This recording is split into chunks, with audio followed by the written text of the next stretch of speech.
This is Hood Canal Communications and MasonWebTV.com.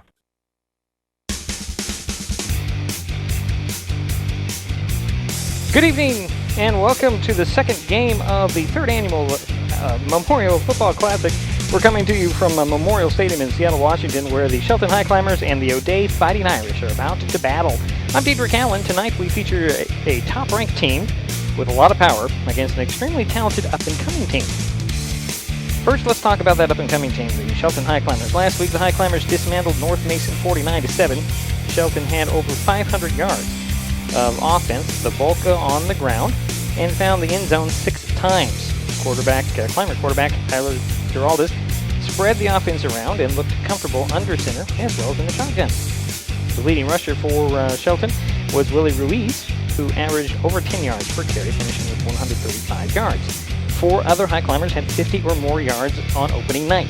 Troy Goodwin with 58 yards, Trenton Osmond with 57, Jake Myers with 52, and Cody Hall with 50. All this offense while the Shelton defense held the Bulldogs under 200 yards. O'Day, on the other hand, was ranked 8th in the Associated Press preseason poll and moved up to number 3 after taking out Lincoln last Friday 31-14. The Abes were ranked 6th in the preseason poll, by the way.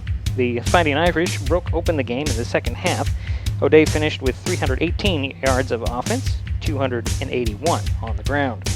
O'Day was led by Jamin Patu, who rushed for 100 yards on 14 carries, 1 touchdown. The defensive leader for the Irish against Lincoln was Kyle Hollabaugh, who was one of 3 players with 3 tackles, but 2 of those were for loss, and the other was a sack.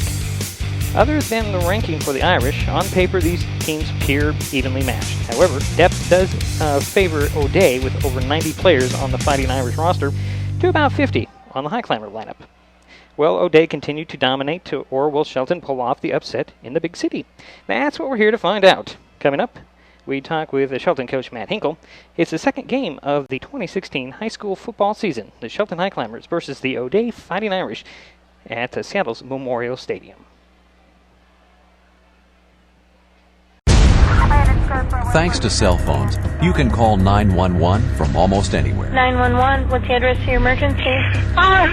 I just wrecked. Can you find where I'm at? I can't find where you're at. But many people don't realize that cell phones and even smartphones don't always send location or GPS information when you call 911. What road are you on? Were you on the highway?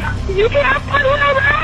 No, I need you to tell me what road you were on. Since 911 dispatchers can't always tell the location of your emergency, they need your help. It's the last turnoff right before Okanagan, and it's like 3 miles to Okanagan, I think. Did you go by the cemetery? We just passed the cemetery. Just past the cemetery. Okay. Are you sending anybody to look for us? I'm telling them right now. The other dispatcher is getting on the radio. Every second counts in an emergency. If you identify your location when calling 911, help can be sent quicker.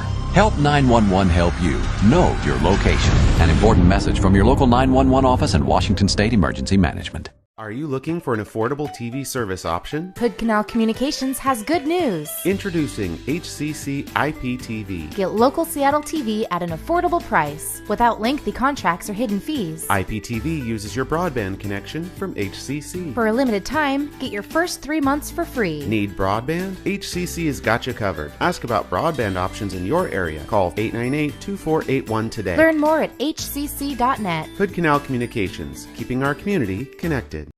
You've seen the sign, keep right except to pass, but did you know it's the law? Camping out in the left lane makes you a slow-moving safety hazard. Moving to the right improves emergency response time and helps reduce collisions and traffic jams. Allowing faster-moving traffic to pass is always the best choice. Use the left lane to pass slower-moving or merging traffic, then return to your lane. Remember, keep right except to pass.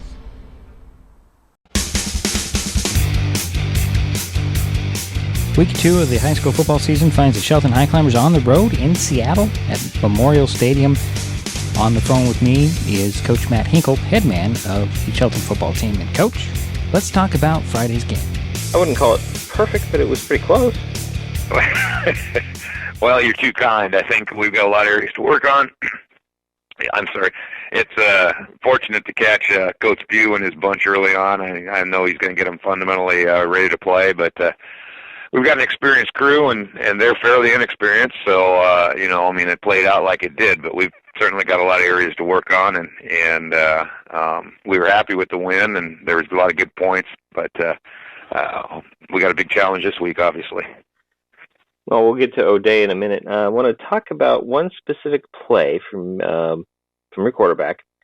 It was early in the third quarter on a first and goal from the 5, where looked like he was going to hand it off, but he pulled it back and did a little rollout to the left and found a man in the end zone for a touchdown. Was that designed that way, or was that all Tyler?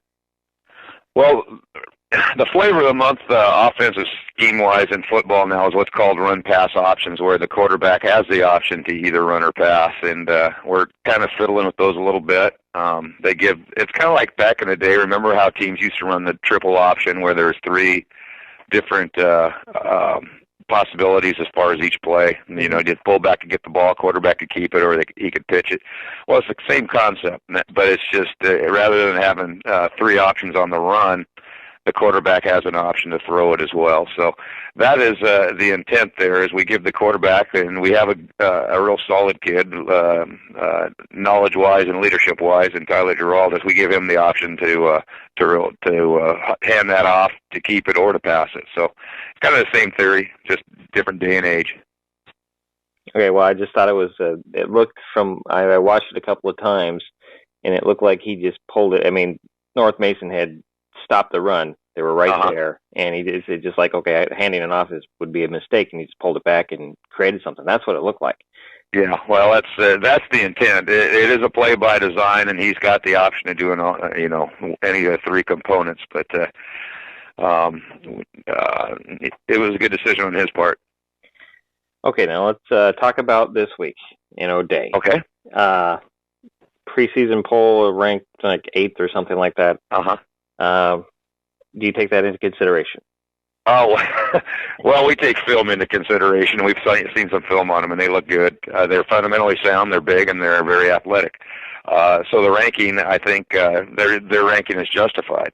Now, having said that, we've got a good bunch, and deciding to play this game up in the big city, it was with the intent of getting some experience up there, giving the kids a memory and fans memories going up there and seeing a big old stadium, and the Space Needle's right above it, and honestly, Diedrich, we haven't fared well at Memorial Stadium. We played there about 3 times, and we haven't won as far as playoff games. So the thought there was just to get a little bit more experience traveling and playing in a stadium and facility like that. So those were prompted the decision. I think we match up well. We have to play better than we played, and we have to be very focused, and we have to play for 48 minutes in order to beat them. But we've got a good bunch of kids, I'm feeling, so I'm excited to see how it all plays out Friday. Do you have a game plan for Friday? Yeah, we do.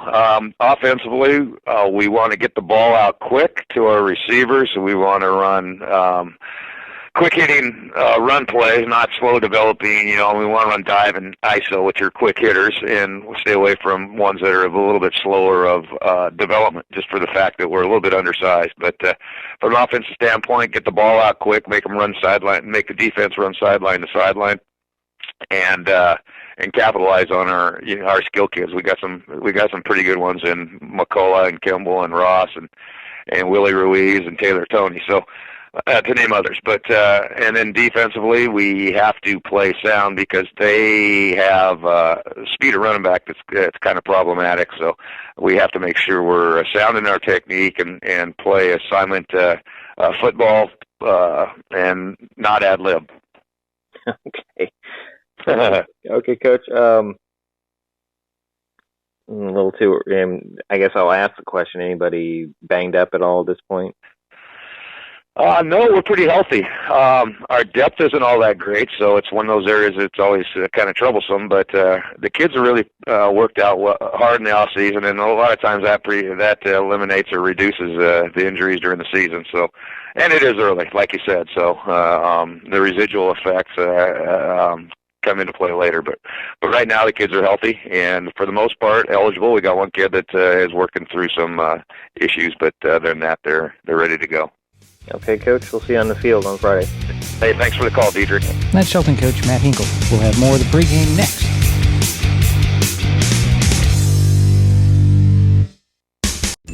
The living room. It's a great place to watch TV.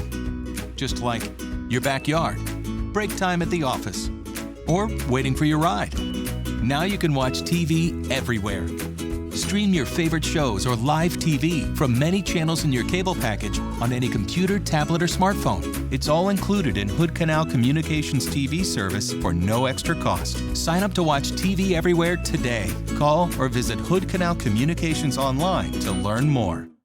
Vehicle collisions are the #1 killer of teens in the U.S., taking 8 young lives every day. And speeding is a factor in more than half of teen fatal car crashes. But we can prevent these tragedies. Talk with your teen about staying safe behind the wheel. Remind them to follow the speed limit and adjust their driving for road conditions. Keep the conversation going and be the driver you want your teen to be. It's not just good parenting. It's a matter of life or death.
And welcome back to Memorial Stadium in Seattle. We have a ball game ahead of us between the Shelton Highclimbers and the O'Day Fighting Irish. We were just informed, actually, that the game is now going to kick off at 7:45. And so I will give you a look at the clock here, and we will get this underway. Then we will step aside, and we will be back with this kickoff in about 13 minutes. So O'Day and Shelton from Memorial Stadium delayed by 15 minutes just for timing issues. First it was apparently 8 o'clock, and then they moved it back to 7:30, and now it's 7:45. So we'll be kicking it off in about 12 minutes now. So we're going to take another break. We'll be back. Learn how to run, hide, fight. Columbine High School, Newtown, Virginia Tech, Aurora Theater, Columbia Mall, Fort Hood, Navy Yard, Chattanooga, Charleston. Enough. How many more? How many more classrooms? How many more colleges? How many more movie theaters? How many more shopping malls? How many more military facilities? How many more houses of faith? Enough. Learn how to run, hide, fight.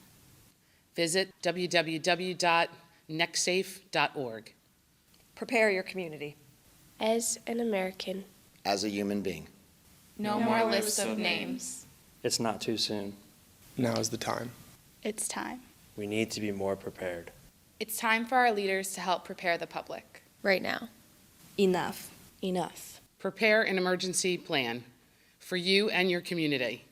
Visit the National Center for Citizen Safety at www.nextsafe.org. I admit, I did try another TV provider.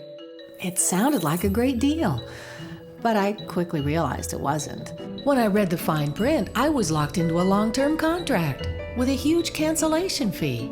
So I came back to HCC. They're more reliable, the service is local, and I save, bundling internet and phone with them too. And I'm a lot happier now. Great service from a local company. Stay with HCC. I lost my mother to a drunk driver.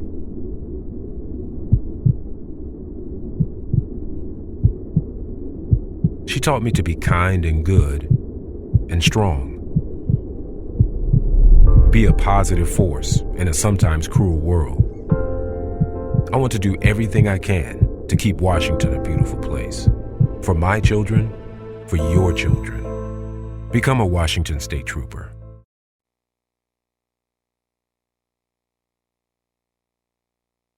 And again, we're back at Memorial Stadium in Seattle. Game has been delayed until, it's scheduled to kick off at 7:45 instead of the 7:30 you see on your screen. We will keep the stream going, but we'll just let you enjoy the ambiance that is there. If you feel this is kind of quiet, we're in a sealed booth high above Memorial Stadium, sitting about, I'd say, right around the 40-yard line, 35, 40-yard line on the north side of the stadium. Just to set the scene here, you can just make out the end of the tail, or the midsection, I guess it is, of the Space Needle. If I can get rid of that, and then my shot here. Hold on a second. You can see that off in the distance. The EMP over there, right in the shot there. That's the Key Arena is to the right, which would be to the west of our position. So that is our situation. We have a delay in the kickoff of this game. It is now set, well, for about 9 minutes from now. And let's see here. The teams are ready to go. O'Day is below us. Let's pan down there. All 90-some players right there below us and spread out. Highclimbers on the far end there, in the west end under the goalpost. And they're getting ready for this game. I think we could have probably kicked this thing off at 7:30 without any problems, but there's some regulation where you had to wait a certain amount of time between games here. The earlier game, by the way, was between Archbishop Murphy and Bishop Blanchette. That was all Archbishop Murphy. 59-0 was the outcome of that game. Here earlier, there's 4 more games scheduled for tomorrow at the stadium. I don't have the list in front of me. Some great matchups of Seattle schools, and they're below us there. Got the organizers of this being recognized right now. Let me see, I can somewhat give you the names of some of them. Let's see here. The man in the middle is Pat McCarthy. He is the athletic director for the Seattle Public Schools. The guy standing to his left is Mr. Bashir, and the other ones I'm not quite sure who they are. But we are still about 7 minutes away from kicking this game off, and we will get to that as soon as possible. So we will take another timeout. We'll be right back. So I've come up with the family emergency plan. Great. What is it? It's difficult to talk about, so I'm not telling you. How will we know what to do? You won't. I'm so glad I won't have to remember anything. And me too. Thanks for this, sweetie. Talk to your kids about who to call, where to meet, what to pack. Visit ready.gov/kids for tips and information.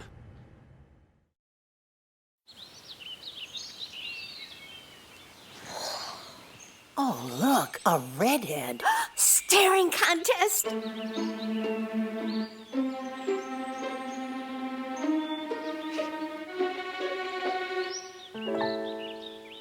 You still got it. I know. Come alive with the forest. The dad was cute. You were looking right at us. Visit discovertheforest.org to find a forest near you. So I've come up with the family emergency plan. This is Hood Canal Communications and MasonWebTV.com.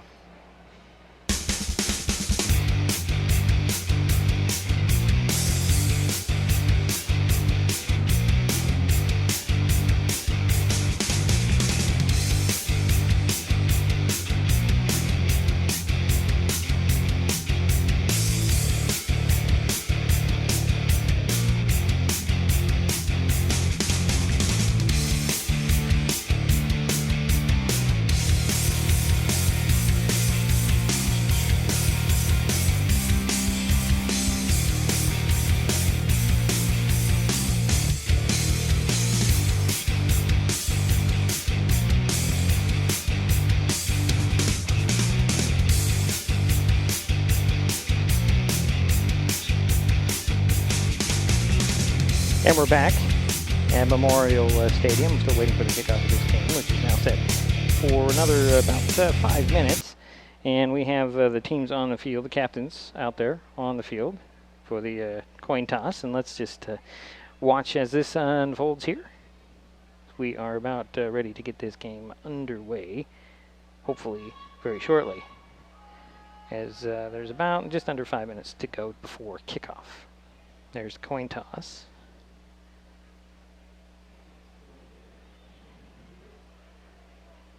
And it looks like O'Day won the toss and has deferred to the second half. So Shelton will get the ball first to start out this game. So we get to see the Shelton offense first. Probably what Coach Hinkle wanted to do anyways if he had won the toss. Just to get the ball under, to get his guys a chance to have the ball first against a very potent and talented team in O'Day. The Fighting Irish, again, ranked third in the state in the latest Associated Press poll. So we'll get this thing kicked off shortly. We will let the teams go meet with their coaches and their teammates and get themselves pumped for this game, part of the third annual Memorial Football Classic at Memorial Stadium in Seattle. We're just minutes away from the kickoff here on MasonWebTV.com and HoodCanalCommunicationsHCC.net. Thanks to cell phones, you can call 911 from almost anywhere. 911, what's the address to your emergency? I just wrecked. Can you find where I'm at? I can't find where you're at. But many people don't realize that cell phones and even smartphones don't always send location or GPS information when you call 911. What road are you on? Were you on the highway? You can't find where I'm at. No, I need you to tell me what road you were on. Since 911 dispatchers can't always tell the location of your emergency, they need your help.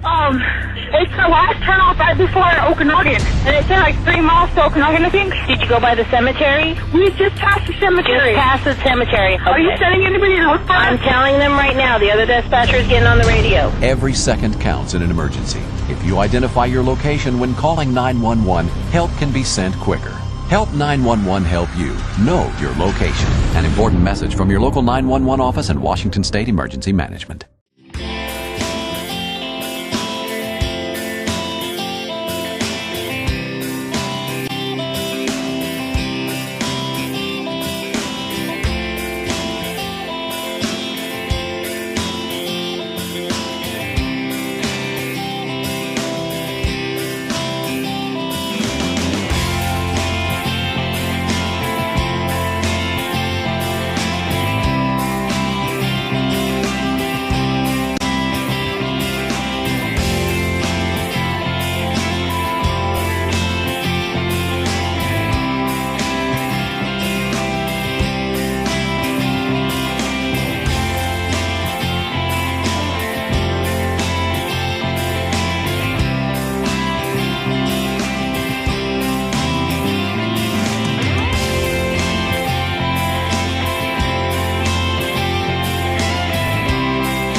Try to call him again. There's no signal. Try. Nothing's working.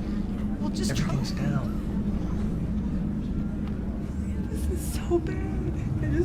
He's out there by himself. Make sure you know where to find your family in an emergency. Start your plan at ready.gov. And we are back, and it looks like the teams are out there on the field. O'Day's got it teed up to get this thing underway. The clock is running. You can see there in the lower right-hand corner. That's not the quarter. They were going to get this thing going without the clock. And there's a run-up in the kick. It's a squib kick that's picked up, and wisely gathering it and falling on it is Jake Myers. And then the Highclimbers will start out there on their own 36. So we get to see the Highclimber offense first up. Tyler Geraldus, quarterback, along with Taylor Toney, Kyle Kimball, Skylar Ross, Willie Ruiz, Trenton Osmond, Dylan Paul, Dylan Payment, Wyatt Free, Levon Carlson, and Gable Lacey. So a receiver on both sides and a handoff to Ruiz. Ruiz, big hole that closes quickly after about a 4-yard gain. Up across the 40 to near the 41.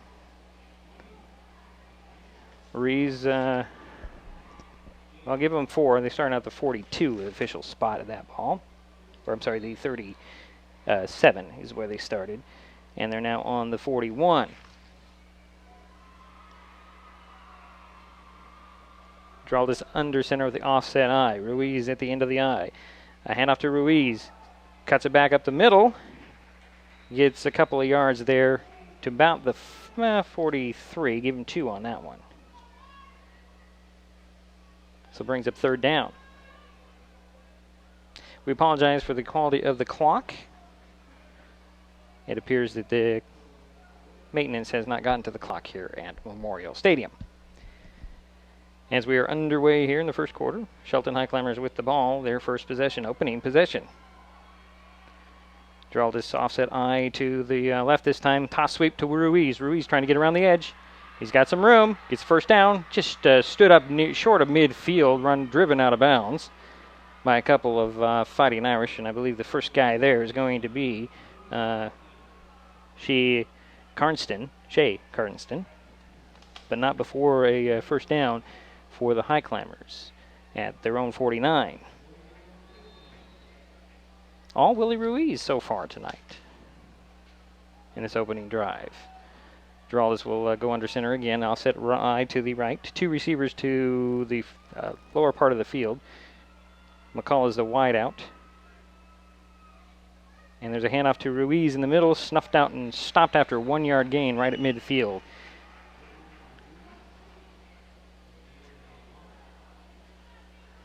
A 2nd down, and we'll call it 9. No score, as you can see. Just underway. 10 minutes, 20 seconds in the first quarter.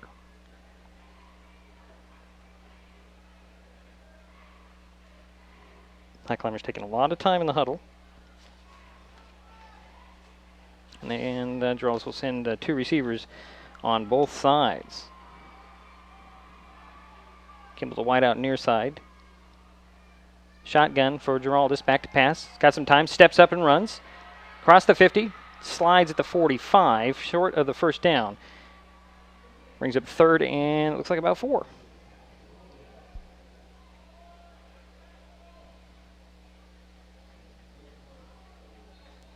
After a 5-yard, give it 6 yards on that carry.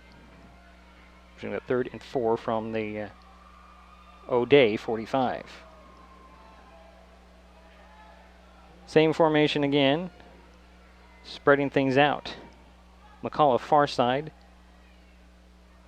Kimball on the near side, slot receivers. Tony is in the slot on the near side. Geraldus dumps it off and is complete. And a fumble on the play. But recovering it is, looks like number 52 for the Highclimbers, and that is Dylan Paul on the recovery. The reception was made for the Highclimbers by Troy Goodwin. Had near the first down marker before it was slapped out of his hands, and then wisely Dylan Paul will fall on it to maintain the possession, but it does bring up 4th down for the Highclimbers. Looks like they're going to kick. J.P. Moriarty, excuse me. Moriarty is back on his own 15-yard line waiting for this punt from the Highclimbers. High, deep spiraling kick that will take a Highclimber bounce inside the 5, down to about the 2 or 3. So a good punt by Cody Bragg.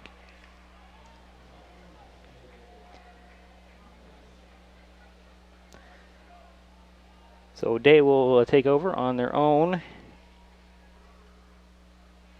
Well, I can say it's down at the 1. Looks like the 2. So a long field for the Irish to go. We will see what O'Day will draw up in the shadow of their own goalpost, that is. So the standard I formation. Hand off to the second guy through, banging bodies in the center of the field, right at the hash marks. Didn't quite see the number.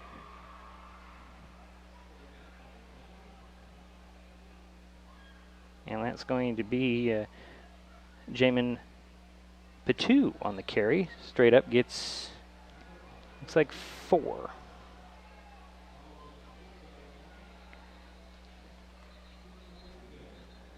No, actually, that's going to be the 6.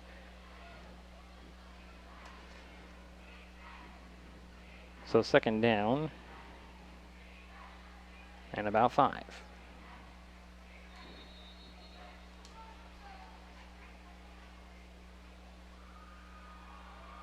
Ooh, slipped a tackle and slides up near the, across the 10 near the 11-yard line. Again, that is Patu on the carry for the Irish. Just short of the first down, make it 3rd and 1 now. Need to get to about the 12. The Irish do for the first down. 2 backs behind Beal, Ben Beal, the quarterback, and a sack and a penetration, and it looks like the Highclimbers stopped him right there. No gain on that play, brings up 4th down.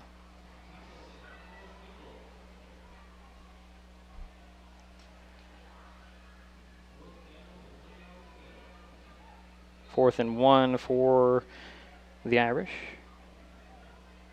Approaching 7 minutes to go, and I believe we're going to have a kicking situation for the Irish.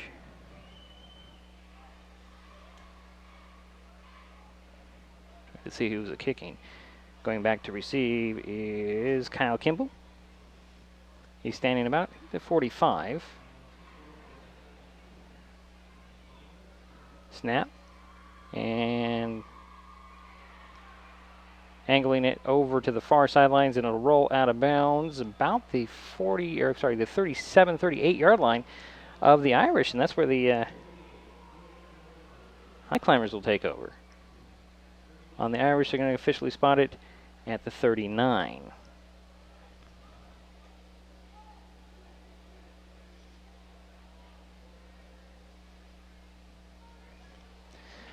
So what can Coach Hinkle draw up this time to try and move the ball for the Highclimbers? Under center will go Giraldus. Offset I. Trenton Osmond will shift sideways, and we have a flag. I believe it's going to be a procedure play on, no, it's going to be on the Irish. So it brings up 1st and 5.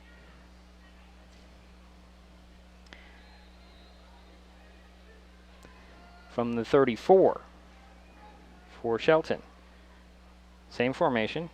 Osmond will shift over, hand off to Ruiz. He's met in the backfield and dropped for a big loss on that one. Trying to see who got that tackle and the penetration. I believe it was Connor Desa Holland with the penetration, and a 2nd down and a loss on the play. Brings up 2nd down and 7 on the 36. Giraldus will spread him out and go out of the shotgun with a guy on each side. Osmond to his right, Rees to his left. Little play action, he's going to go deep. Overthrew his intended target, which was Kyle Kimball. Incomplete. That brings up 3rd down. No score. 5:46 it looks like to go in the first quarter. Shelton with their 2nd possession of the ball game in Irish territory. After a good defensive stop on the Irish on their first possession, the Highclimbers are in O'Day territory. 2 receivers near side. Pitch goes to Ruiz. Ruiz trying to get around the corner. Gets to the 30 and sidesteps out of bounds. Should be enough for the first down, or very, very close, depending on the spot. Looks like the 29 is where they're going to spot it.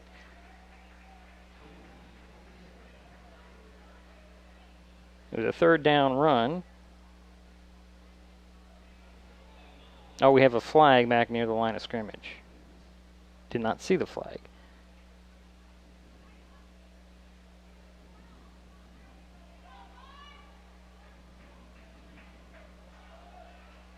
Looks like it's going to go on the Highclimbers as they're moving back. A holding call on the Highclimbers, which will negate that nice run by Ruiz. And it'll march him back. And that'll be a third down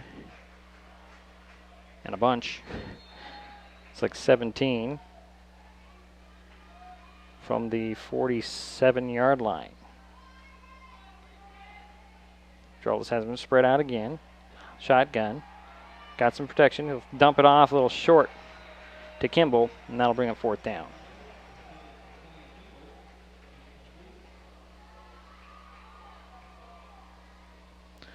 So it's fourth and a bunch. 18 is officially what they're calling it, fourth and 18. And the Highclimbers look like they're going to kick it back to the Irish. J.P. Moriarty is going to go back. Wait about his 15-yard line for the punt from Bragg. High snap, high kick, spiraling, hits and takes a Irish bounce that Taylor Toney will grab and down right there off the bounce, and the Irish will start out on their own 23.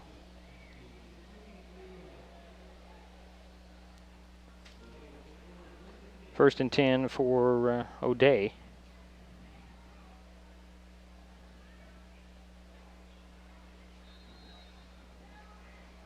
As it looks like they are, the Fighting Irish do full unit changes.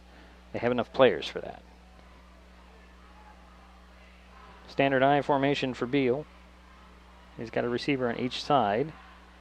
Handoff goes to Patu. He'll step side a couple of Highclimber defenders, and then he'll meet a host of Highclimbers crossing the 25. Jamin Patu up to the 26, 3-yard gain.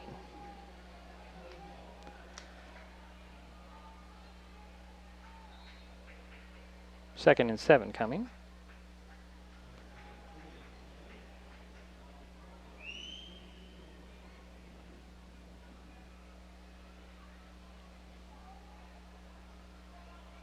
Looks like the Irish will stay with this formation most of the game with an I formation and a receiver on each side. Beal will keep it and throw it. He's got a guy there. On the run across midfield is going to be Sam Sanchez for a first down catch. Right to the 49, just shy of midfield. And a first down, and I believe that is the first down for O'Day in the ball game. First and 10 from their 49.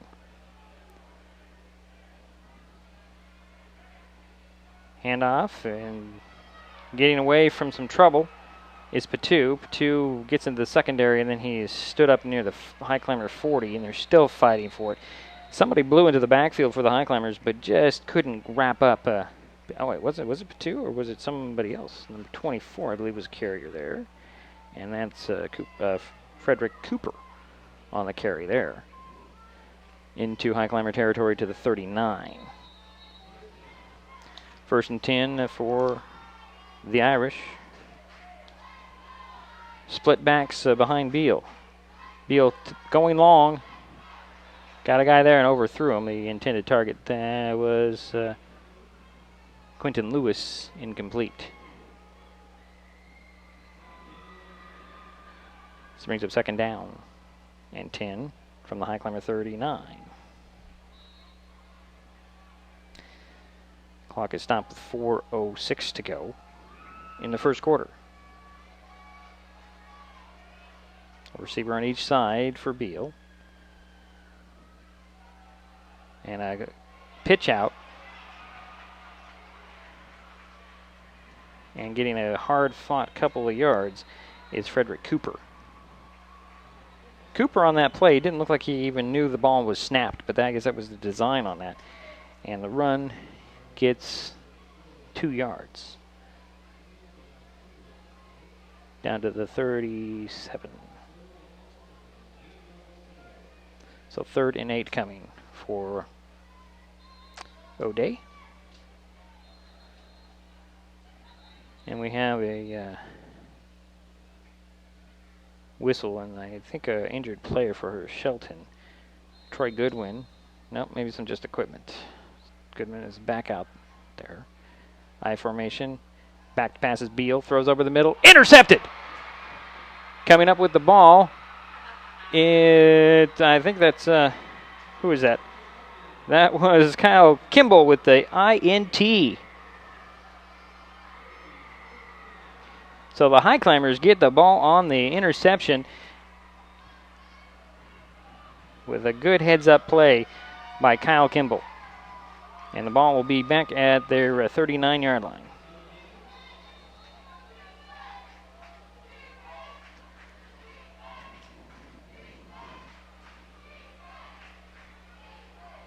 Change of possession as Marshall McCullough will come onto the ball game. I believe Kimball will get a much-deserved rest after that interception and return. Offset I for Geraldus and company. Skylar Ross, the far receiver. McCullough in the slot. Geraldus back to pass. Throws it a little bit behind his intended target, and that was Marshall McCullough, incomplete. Second down. From the 39. 3:06 to go here in the first quarter. That's a 06, not an 86 on the clock. No score. First quarter action. Seattle Memorial Stadium. O'Day and Shelton. Highclimbers have the ball off the interception by Kyle Kimball. Trips to the far side. One to the near side. Shotgun for Geraldus. 2nd and 10. Ruiz is beside him, just about a half yard in front. Geraldus sets the feet, throws to the far side, overthrows everybody. Intended target would have been Skylar Ross, but I think he was held up too much at the line of scrimmage by the defense of the Irish. This brings up 3rd and 10 for Shelton.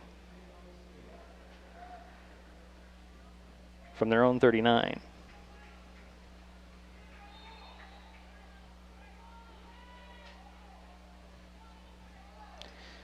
McCullough will go out.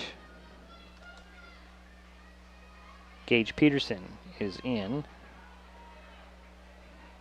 3 receivers far side, 1 to the near side. Near side's Tyler Toney. Far side is Ross, Kimball, and Peterson. Shotgun for Geraldus. Geraldus back to pass, and he is sacked.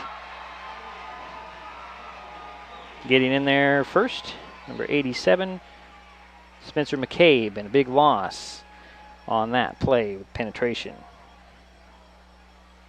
4th down, and it looks like nearly 20 for the Highclimbers. So Cody Bragg will come on to kick it away. Bragg has had a good season so far. It's only 2 games in, and he had a heck of a night, hitting a couple of field goals last week and beautiful punts. He's on to kick it back to the Irish. A little bit of rush, high, spiraling kick that'll hit at the 40 and go rolling inside the 32, where it'll be tracked down on the far sidelines by the Highclimbers, Marshall McCullough, and the Irish will take over on their 33. And their next possession of the ball game.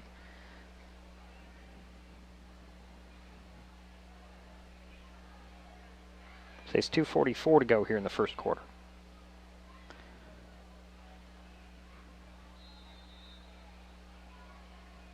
Shelton and O'Day locked into a nice one so far. I formation for the Irish. Beal will go under center. He'll toss it out. Patu avoids one Highclimber. Another one still on his feet. He's got some blockers in front of him. He is into the secondary inside the 20 now He's going to score on the first possession, or the first play of that possession. Touchdown, Irish. So it is now 6-0. O'Day gets on the board first. Big play. 67-yard run. One play, and it's 6-0 Irish.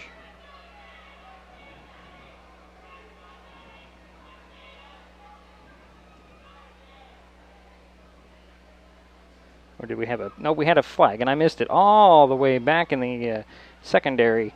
We have a penalty on the Irish, and actually no score. So we'll negate that, as I believe we had a hold.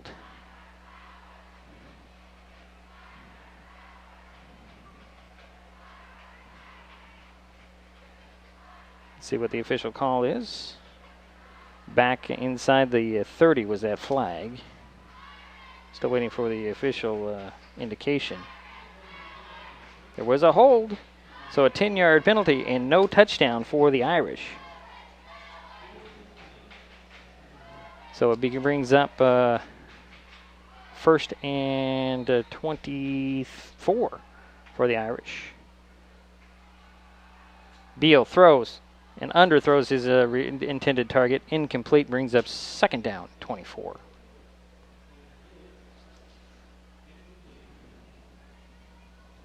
Trying to stay here with the action in the dark. It's kind of dark in this studio, this press box. So O'Day has 2nd and 24 from their own 19-yard line. Standard I formation with the receiver on each side for Beal and company. Little play action. Beal's back to pass. He'll dump off a screen and off the hands, incomplete. And the intended target there was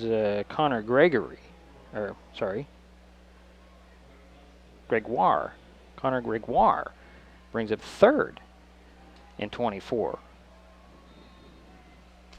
from the 19.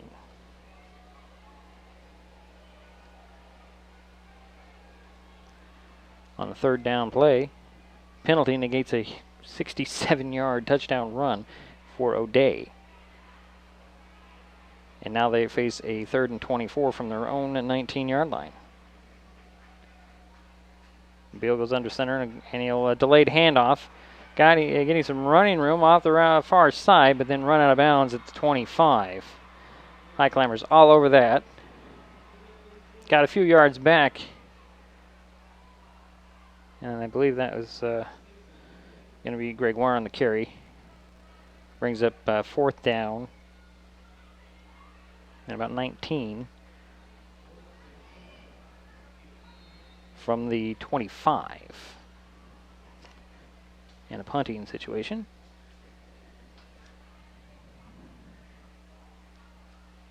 As a spiraling kick will hit at the 45.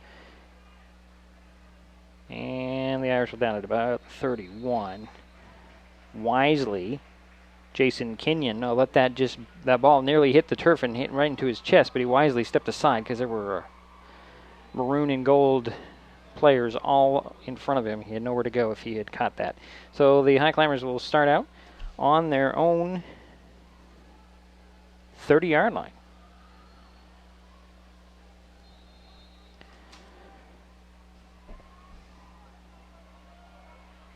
And I believe there's 1:04 to go here in the first quarter. No score. Shelton has the ball on their own 30-yard line. Geraldus under center with the receiver on each side. Osmond will shift over, and we had some movement by the Highclimbers. Yeah, false start. False start will drive the Highclimbers back 5 yards. Brings up 1st and 15 from the 25. So we're winding down the first quarter.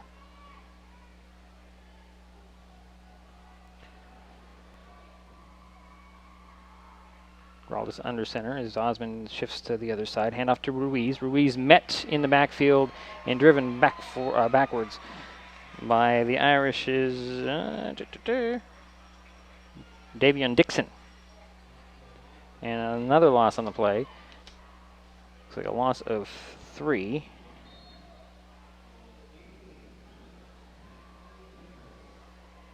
Call it the 22-yard line. Second down. Passing situation for the Highclimbers is Giraldus will go in a shotgun with Ruiz to his left, 2 receivers each side.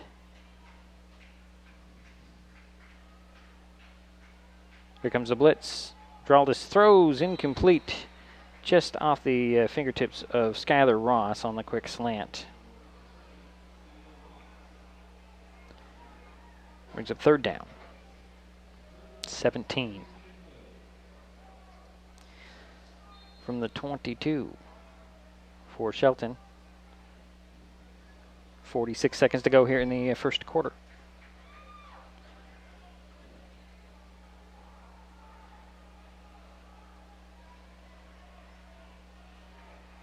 Highclimbers in what looks like so far a field position game.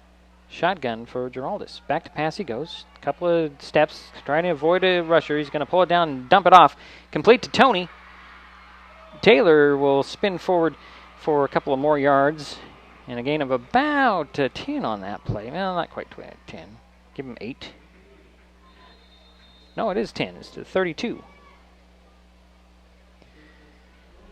And it looks like, is that the quarter?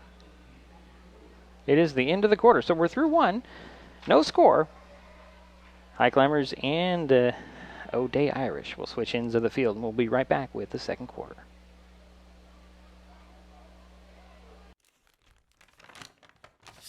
I admit, I did try another TV provider. It sounded like a great deal, but I quickly realized it wasn't. When I read the fine print, I was locked into a long-term contract with a huge cancellation fee. So I came back to HCC. They're more reliable, the service is local, and I save, bundling internet and phone with them too. And I'm a lot happier now. Great service from a local company. Stay with HCC. And we're back at Memorial Stadium, waiting for the start of the second quarter. No score. Shelton Highclimbers and the O'Day Fighting Irish. Highclimbers will have the ball.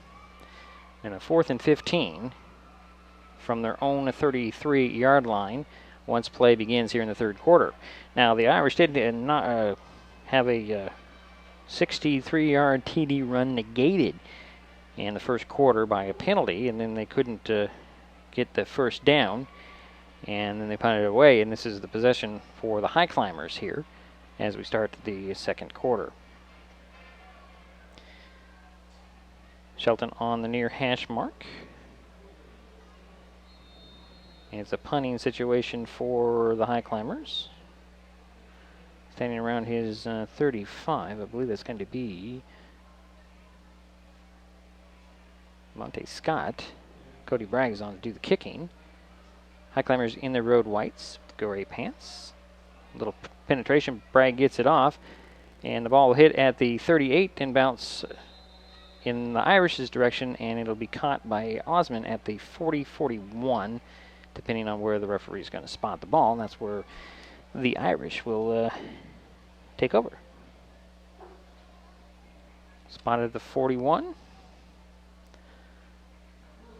I'm amazed at the number of players for O'Day just below us. I mean, they spread out pretty much all the way across from the 30 to 30. Here comes the offensive unit. The Highclimbers are already out there. Beal will go under center out of the standard I formation with a receiver on each side. Hand off to the first guy through, busting it to near midfield. Number 27, that's Parker Deanna.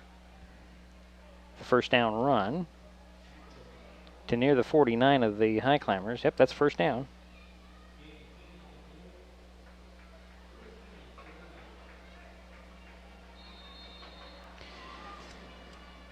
Quickly to the line of scrimmage go the Irish.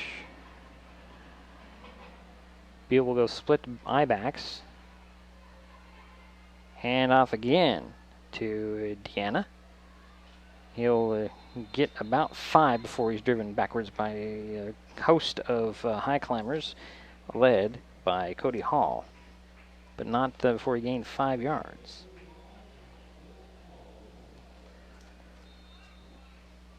Brings up 2nd and 5 from the Highclimber 44.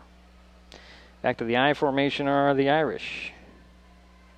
Hand off again to the first guy through. Indiana jumps a couple of guys, and he's off to the races. Inside the 20 to the 10, he's going to score. Touchdown, Irish. Are there flags on this one? No. Now the Irish get their first TD of the ball game on a 44-yard scamper. By number 27 for the Fighting Irish of O'Day. 6-0. Put that 6 points back up on the board for the Irish.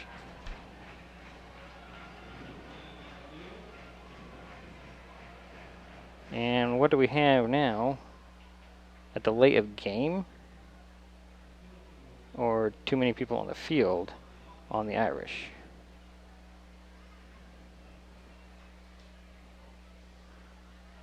This has got me confused. They're talking to the Highclimbers, so it is on O'Day.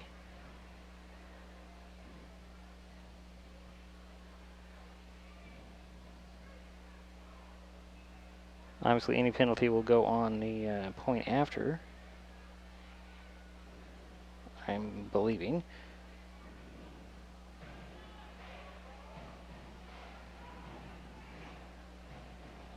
Still a conference from this refereeing crew, which might be a little tired. They did officiate the last game, so they could be a little bit tired as they're still conferencing.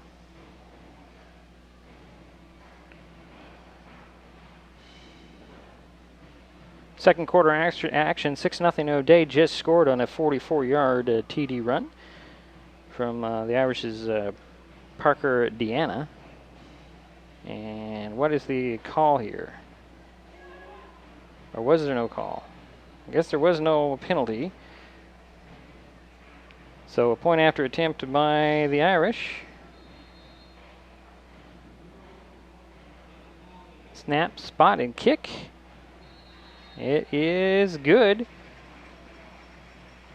Stephen Powell puts it through the uprights, and the lead is now 7-0 for the Irish with 10:50 to go here in the half.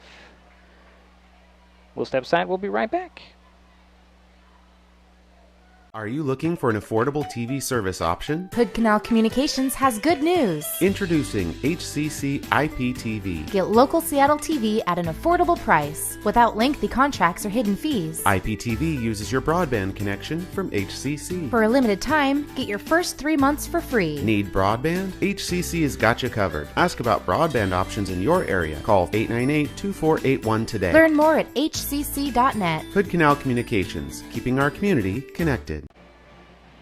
Back at Memorial Stadium, 7-0 O'Day on top of Shelton. The Irish just scored on a 44-yard TD run from Parker Deanna to put the Irish on top by that score. And, of course,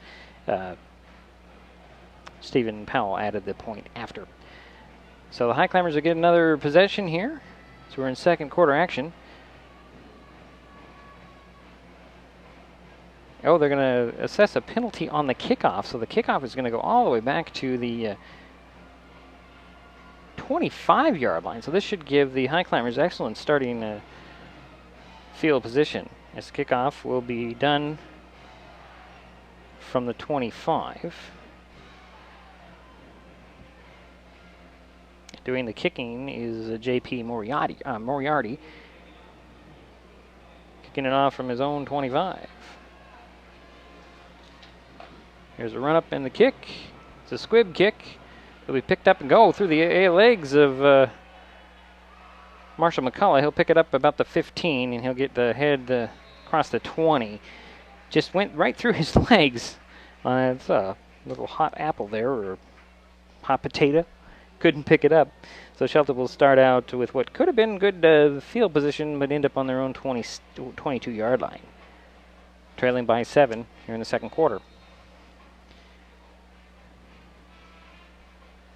Highclimbers mixing it up offensively, not just run, run, run. They did start out the game with the run, run, run, but Coach Hinkle decided to mix it up and keep the O'Day defense guessing. But here is under center as Tony will switch from one side to the other. Charles will hand it off to Ruiz. Ruiz looking patiently for some hole. Doesn't quite form. He gets up to the 25, maybe the 26 on the run. Picking up 4 yards, brings up 2nd and 6.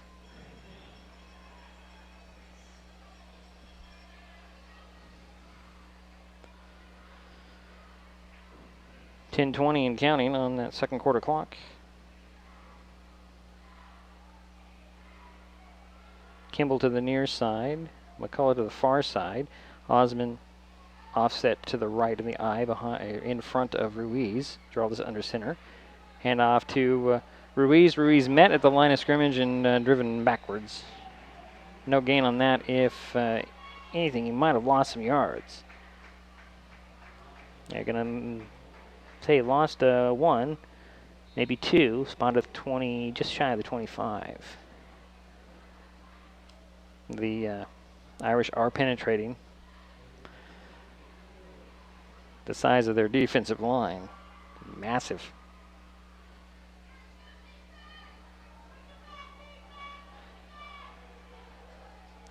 This brings up 3rd and 8. Call the 25-yard line. Shotgun for Giraldus. 3 receivers far side, 1 to the near side. Back to pass goes Giraldus.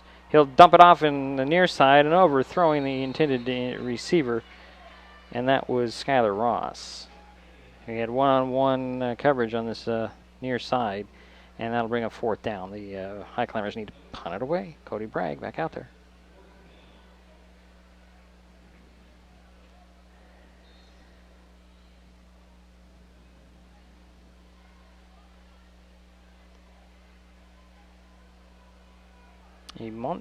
Monte Scott is back about his 45 to receive this kick from... Is it Scott? No, actually it's not. It's Moriarty, and Bragg again under some pressure. Gets that one away. It's a short kick that hits at the 45 and corralled by the Highclimbers near midfield. I think Highclimber had his hands on it about the 47 before it slipped out of his hand and was down near midfield.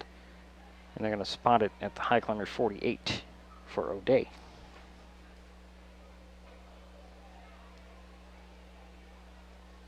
It's the 1st and 10 for the Irish there, leading 7-0. 9:45 to go here in the second quarter. We're at Memorial Stadium tonight. Game kicked off a little later than anticipated. But the standard I formation for Ben Beal and company as he goes under center. And what do we have? Some whistles and a timeout. It's like a timeout by Shelton. Is that correct? Yes, it is. We'll step aside. We'll be right back. This is MasonWebTV.com and HookieNowCommunicationsHCC.net. You've seen the sign, keep right except to pass, but did you know it's the law? Camping out in the left lane makes you a slow-moving safety hazard. Moving to the right improves emergency response time and helps reduce collisions and traffic jams. Allowing faster-moving traffic to pass is always the best choice. Use the left lane to pass slower moving or merging traffic, then return to your lane. Remember, keep right except to pass. Back at Memorial Stadium, 1st and 10 for O'Day in the Highclimber 48-yard line. The Irish do have a 7-0 lead. Second quarter action, 9:45 to go in the half. O'Day has the ball. Shelton just took their first time out of the ball game. I formation again for is it Beal and company? No, actually. Looks like we have a different guy running the game here. He pitches it and cutting it up the middle. And it looks like he might just score. Yes, he does. Another Irish touchdown, this time by number 20, Connor Gregoire, and a TD. 48-yard TD run.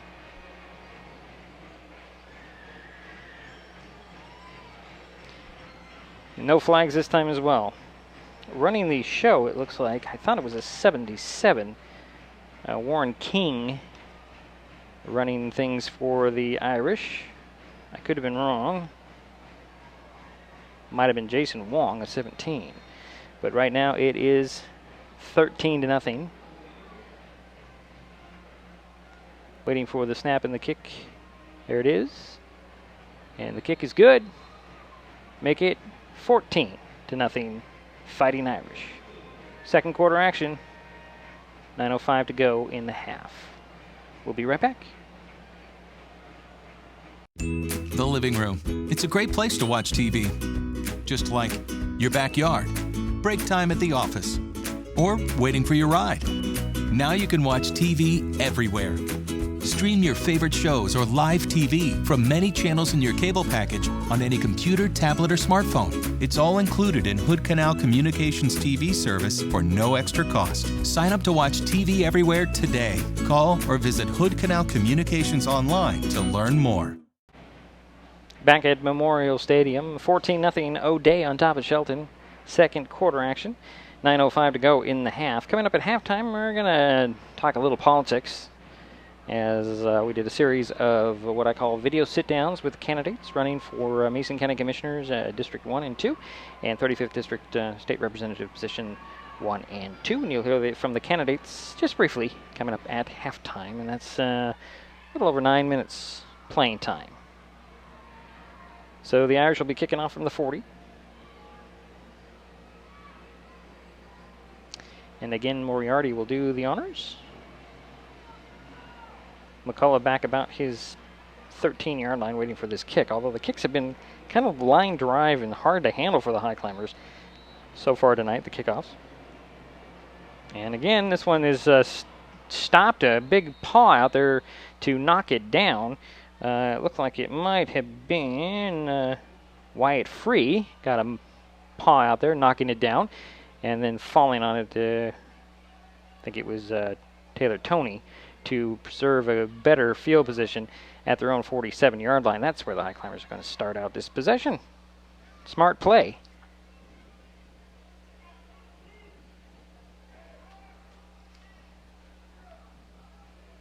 And this is better field position than the last time.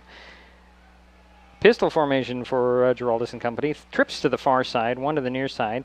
Catch and throw complete to Ross. Schuyler gets up near the 45 before he's driven backwards. Nice quick hit by the Highclimbers. And it's spotted at the 45.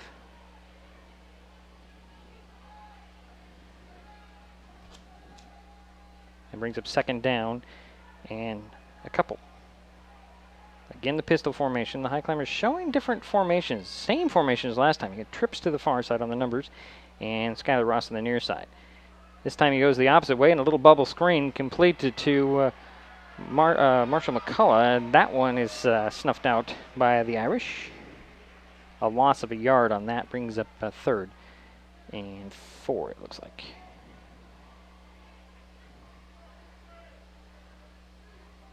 Now 3rd and 3 from the 46-yard line now.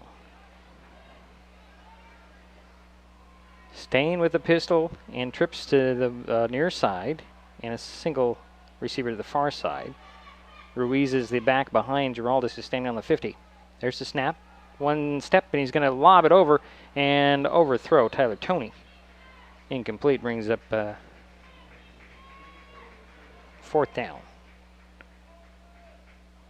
for Shelton. So Cody Bragg is out there to do the kicking, to punt it away again for the Highclimbers. A couple of late additions to that lineup.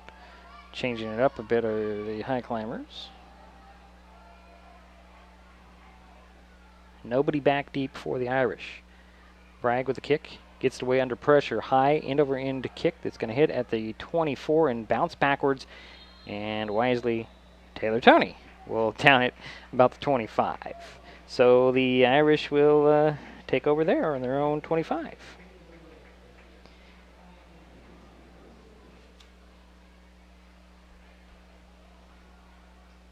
Called 7:33. to go here in the half. I'm only guessing because, as you can see, the clock is not lit up very well. That last digit in the half. Irish have a 14-0 lead. They have scored on our last 2 possessions.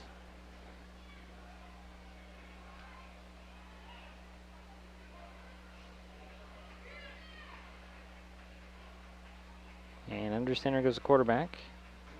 And he'll go to roll out this time. Got some running room. Cuts it back at the 30, 35, 36-yard line on the run. He's wearing 77. So that's Warren King running the show here for the Irish in a 10-yard run to the 36.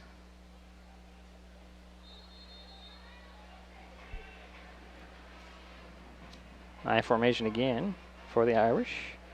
Hand off to the first guy through the pack and powering his way near midfield, number 25. That is Hunter Franco. Actually, they're going to spot it back at the 47. Should be enough for a first down, though, with 11 yards on the carry. Yep. Highclimbers got to stiffen up their middle there. The quick handoff hurting them. It's been the play that the Irish have scored on, I believe, in both their times. I-backs this time. King will keep it, get to midfield, and that's about it.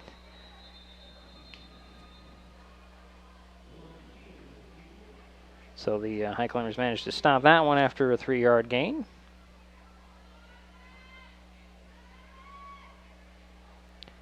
Nice crowd from Shelton to make the trip to Seattle in the Rooter bus. Get the band over there.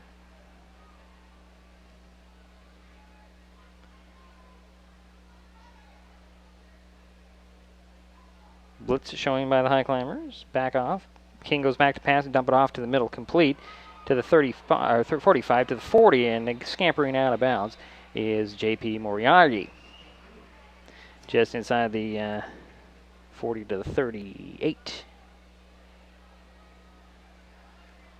That's enough for first down. And the clock could continue. Well, it stops for them to set the, well, actually, I guess it stops. It's the 38-yard line, 1st and 10 for O'Day.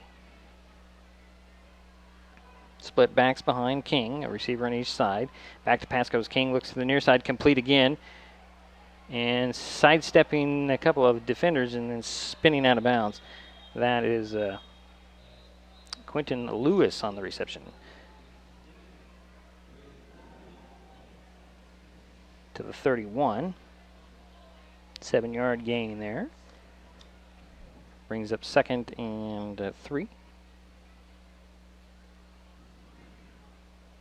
But I think we have a flag on the play. Oh, yeah, there's a flag on the far side at the 40. And the Irish are backing up. So that means it'll be on them. False start after all that. So it'll be a 1st and 15 from the 43 now. So negate that 7-yard gain.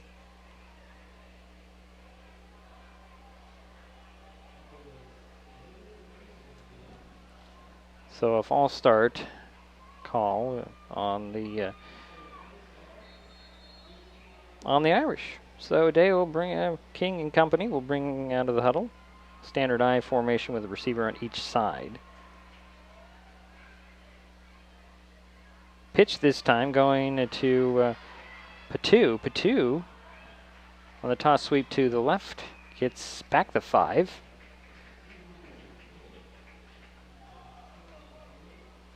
Maybe a little bit more depending on the spot. I guess he gives him 6. So to the 37.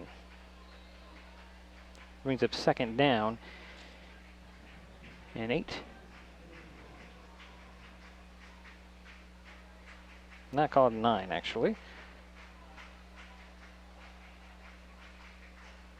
Little play action on the rollout. Here's King coming in the near side. He'll dump it off in the middle. It's complete inside the 25. Still on his feet inside the 20 is number 32. That's Sam Sanchez with a first down catch, pass catch. Called the 18-yard line. 14-yard gain there.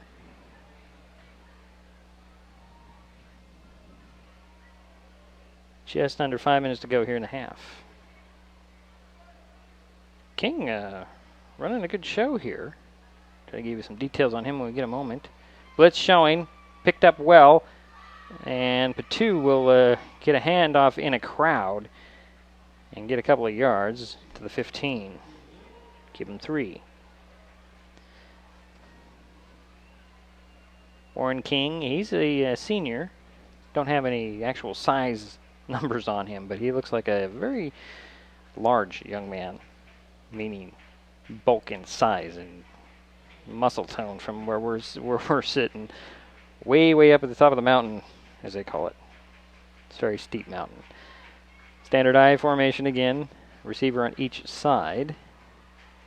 A toss sweep to Patu. Patu has some running room to the 10. Still on his feet to the 5, pulling a Highclimber off his feet inside the 5 to about the 3-yard line. Looks like Cody Hall was a guy that got uprooted trying to pull him down. Sorry, there's a barrier in the way. But that's a first down run, first and goal. To the 3. 12 yards on that carry. So first and goal for the Irish, leading 14-0. Clock is running, second quarter action. 3:45 and counting on that clock. I formation again. King will set him up. Handoff goes to Patu. Stopped right there, but Patu spins around and lost yardage on that play, but the Highclimbers stopped him initially, right at the line of scrimmage, stood him up, pushed him back. A loss of, well, they're giving forward progress to the 6-yard line, so a loss of only 3 on that play. Brings up second and goal.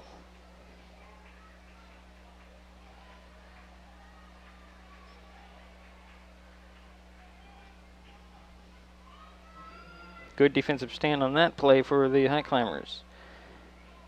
King under center again. Toss it to number 9 this time, going around the outside.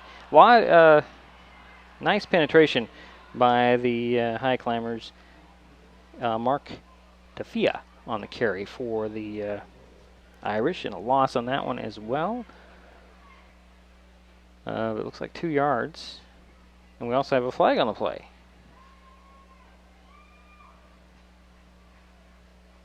A hold on the Irish. So that makes it more of a loss.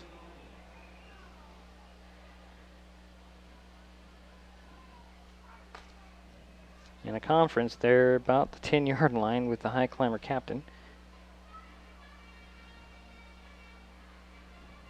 I think you push the Irish back. You don't give them any yards at all. If you can push them backward, you push them back.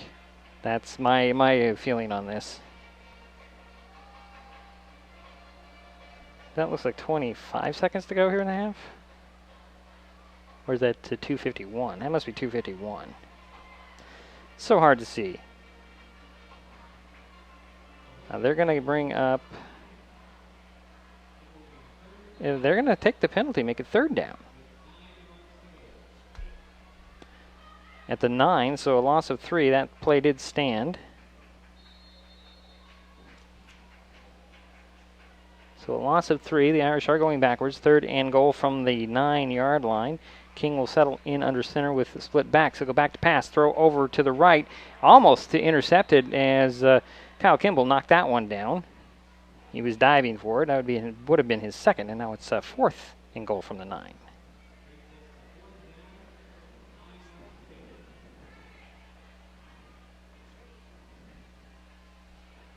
So it looks like Irish are going to kick a field goal here, or attempt, and what looks like a 26-yarder.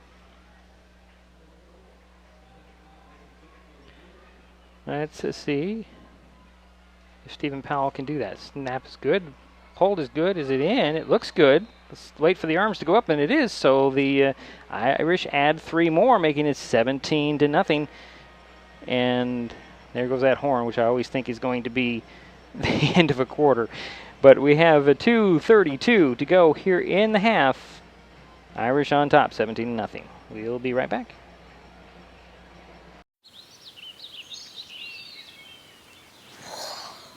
Oh, look, a redhead. Staring contest.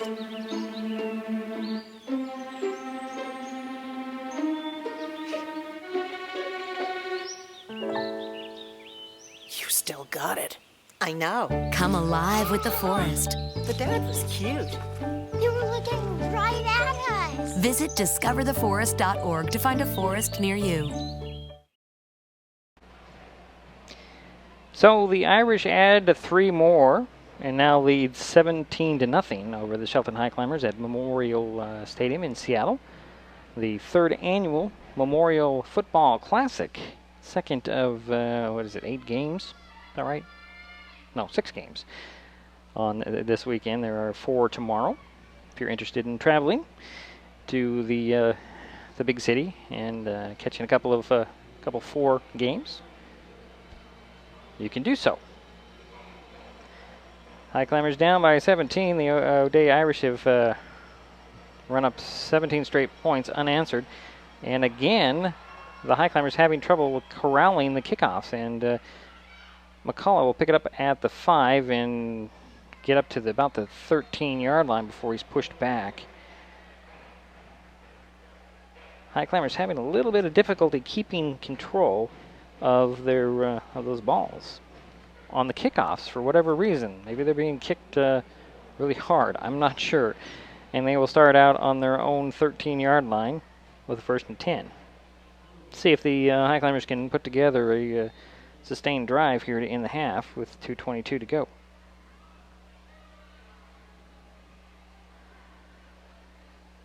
Shotgun formation for Geraldus and Cruel. 2 receivers to the near side, 2 to the far side. Looks like Ruiz is 5 yards to the right. Low snap. Geraldus had it throw, and it's complete. Fighting his way up to the 20 is Tyler Toney, I believe. Yes, Taylor Toney, excuse me. Close to the first down marker at the 22. That'll bring up 2nd and short, I believe. Are we going to have a measurement? Nope, they're going to say it's a 1st down. Give him the 1st down.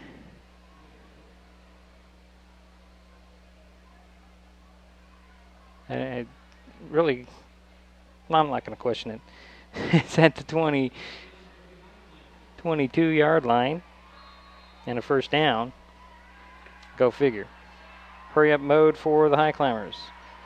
Same formation as last time, just Ruiz to the left of Geraldus. Snap is on count. Throw it in between receivers.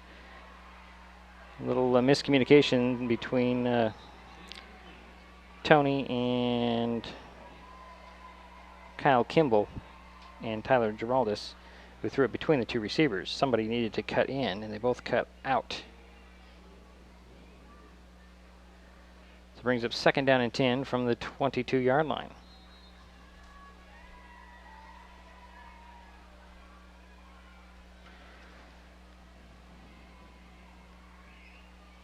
Again, the same formation. Shotgun for Geraldus. Ruiz to his right. Back to pass. On the rollout is Tyler. He throws it, and catching it by the fingernails is Marshall McCullough. I'm sorry, that was not even in shot. Gets up to the 25. Brings up 3rd down and 8.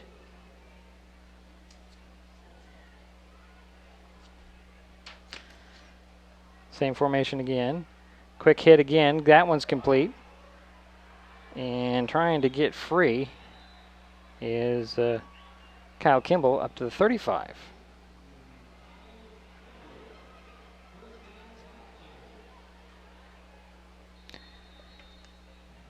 Minute 47 to go here in the half. Same formation. Actually, no, there's trips to the near side.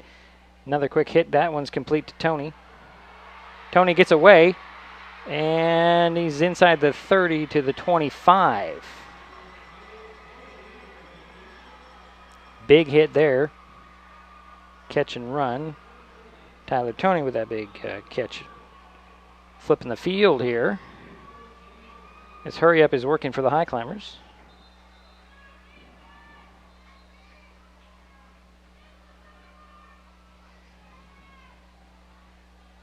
And we have some whistles here.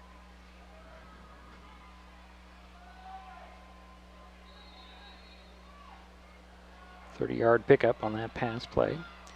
Now we go with the same formation with three receivers to the near side. Again, he's going to go. He's going to overthrow, but there's flags for that play could get off. So we have a penalty on that one. I believe it's going to be a false start.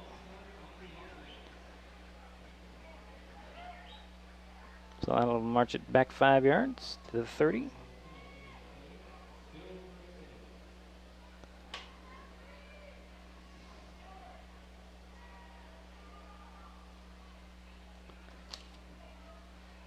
So that's a 1st and 15 from the 30 now. It's like 53 seconds in the half for the Highclimbers. 3 receivers near side, 1 to the far side. Man-to-man coverage on that far side. Look like it's Tony again. Back to pass goes through all this. He'll dump it off. He's got a guy there. It's Ruiz. Willie dives near the first down marker on that catch. And that stays in bounds, so the clock will continue to run as Willie couldn't quite get to the first down marker or out of bounds. Just shy of that. To the 17.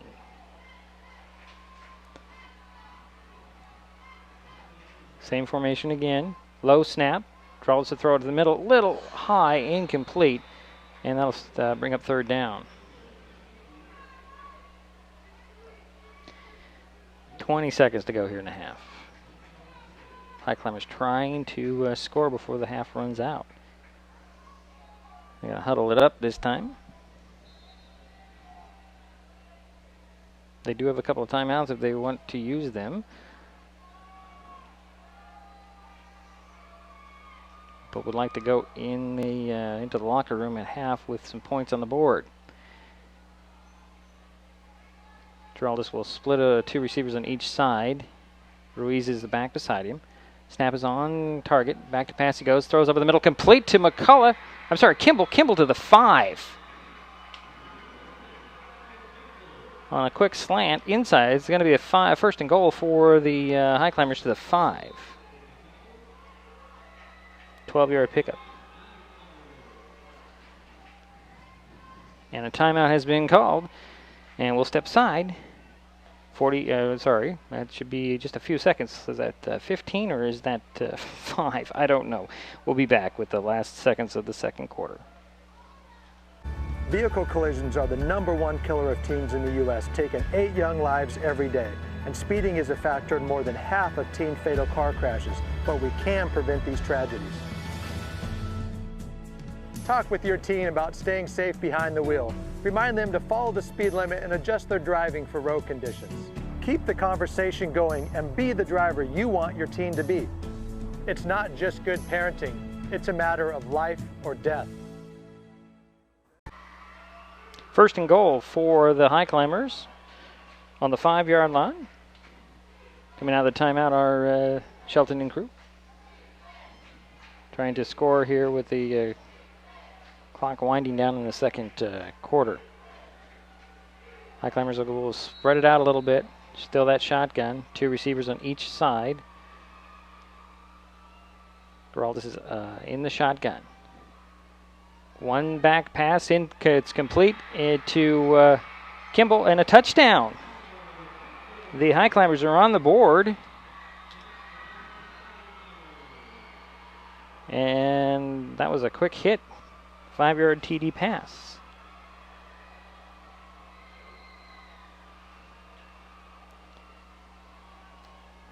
So put the Highclimbers on the board, and Cody Bragg is on to kick the point after.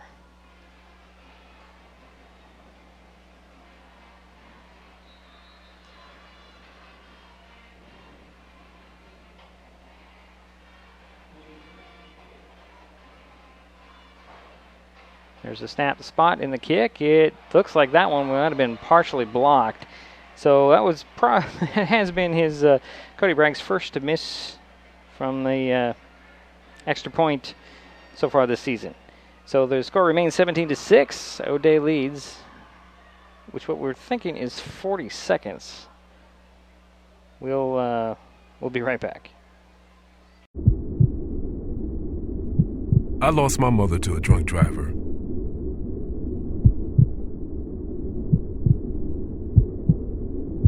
She taught me to be kind and good and strong. Be a positive force in a sometimes cruel world. I want to do everything I can to keep Washington a beautiful place. For my children, for your children. Become a Washington State Trooper. And we're back waiting for the kickoff after the Shelton Highclimbers went 87 yards to score their first touchdown of this ball game. Put themselves on the board. Unfortunately, the point after was either blocked or just didn't quite work out. So the Shelton Highclimbers have at least 6 points on the board as we wind down the clock here in the second quarter. We do remind you, coming up at halftime, we will do a little political talking with some of the candidates running this fall. Cody Bragg has got it teed up at the 40. I do expect some sort of a squib kick or even an onside kick attempt. And it is a squib kick that is going to be chased down to the 25. And nice open field tackle by Cody Hall on the Mark Tafia for the Irish. Now I'm thinking that's 4 seconds. I can't read this clock, guys. Can anybody tell me what that clock says? Looks like 84. It's got to be 4. So the Irish will see what they can do here in the last seconds of this second quarter. They do have a 17-6 lead. King is back out there as the quarterback. And it looks like he's going to take a knee to end the half. And he does. And the clock didn't even start. There it goes. 3, 2, 1. Okay, so we're through half. It is now a half is in the books here. 17-6 is our halftime score. The O'Day Irish scoring 3 times in the second quarter. We will come back with a little bit of a political talk here, and then we'll get back to the third quarter of this Memorial Football Classic at Memorial Stadium in Seattle. 17-6 is our score at half. Do you think he's on his way? He doesn't even know that we're here. Is he okay? Please tell me he's okay. Laura. Okay, try to call him again. There's no signal. Try. Nothing's working. Well, just Everything's try. down. This is so bad. He's out there by himself. Make sure you know where to find your family in an emergency. Start your plan at ready.gov. I admit, I did try another TV provider. It sounded like a great deal, but I quickly realized it wasn't. When I read the fine print, I was locked into a long-term contract with a huge cancellation fee. So I came back to HCC. They're more reliable, the service is local, and I save, bundling internet and phone with them too. And I'm a lot happier now. Great service from a local company. Stay with HCC.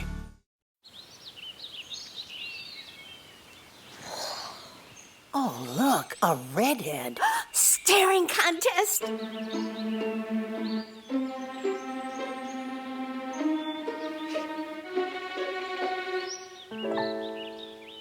You still got it. I know. Come alive with the forest. The dad was cute. You were looking right at us. Visit discovertheforest.org to find a forest near you. Hood Canal Communications and MasonWebTV.com present 2016 general election candidates video sit-downs. My name is Randy Netherland. I am from the North Mason area. I spent 6 years as a port commissioner. I am now the Mason County Commissioner. I started running for this position actually many years ago because I wanted to bring in more law enforcement to get backup for the officers that were on the street.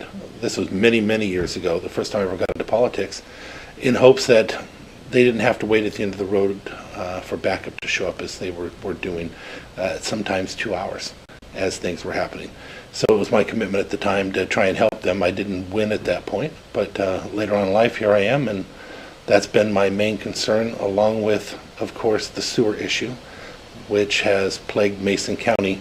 The debts and the burden it's put on the whole county has been incredible, but I've been very blessed to be able to figure out ways around that.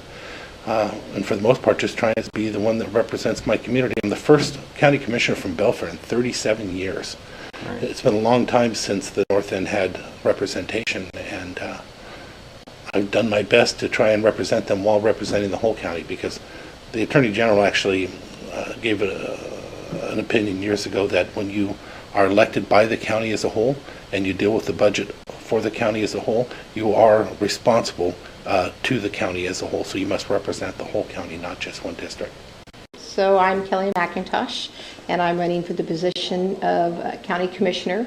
A little bit about me is I've had the good fortune of living here in Mason County most of my entire life.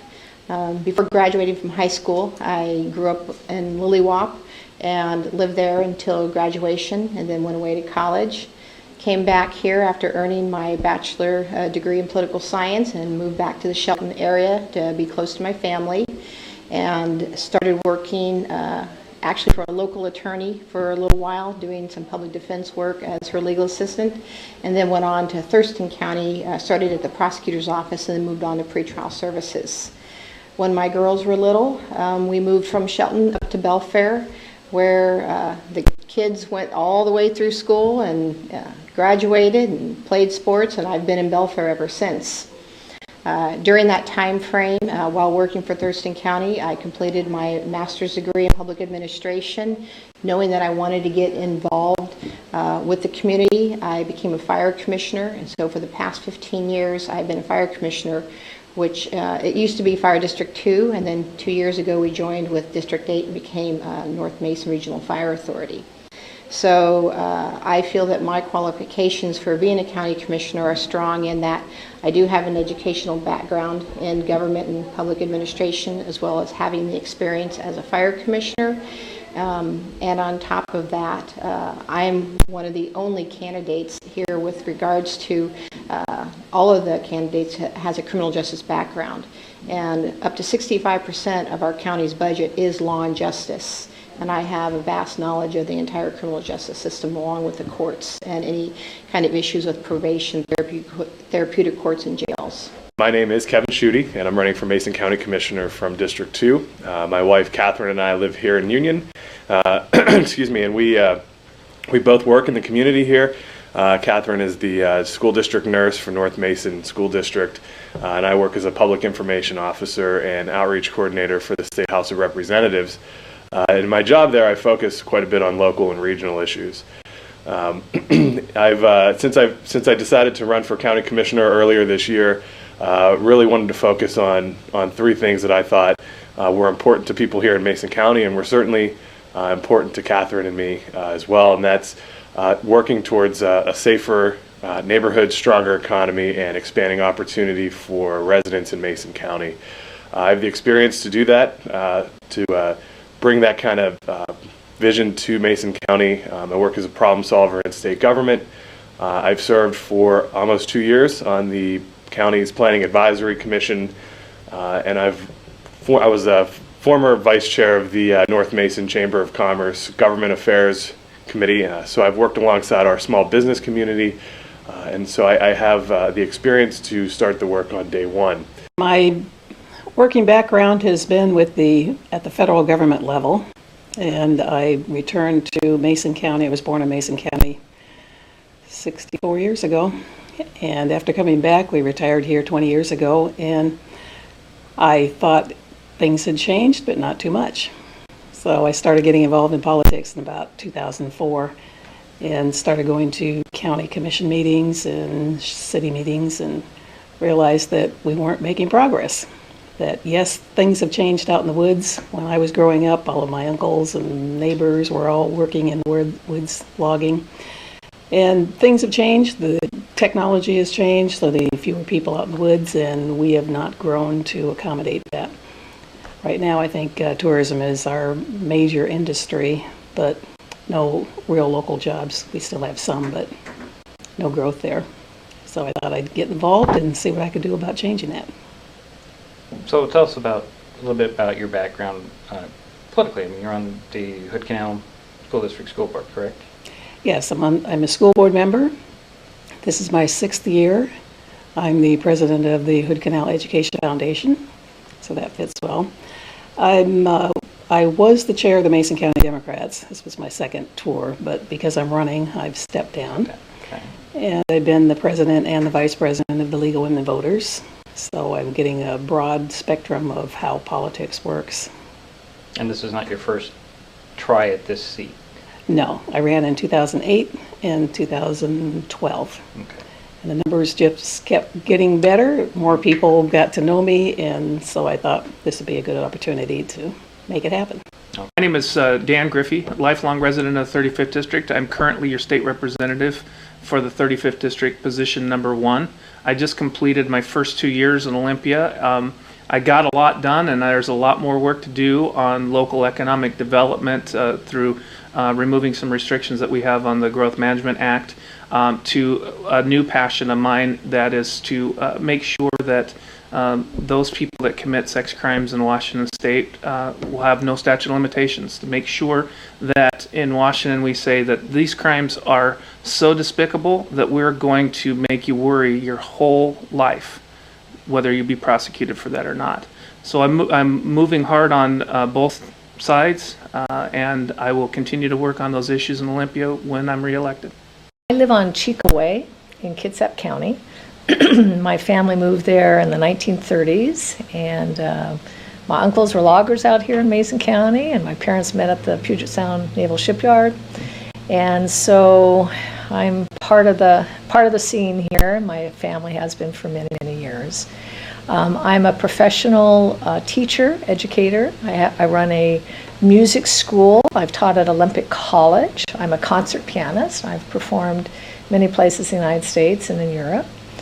And the main reason I'm running is because I want to see things really get done in the state legislature.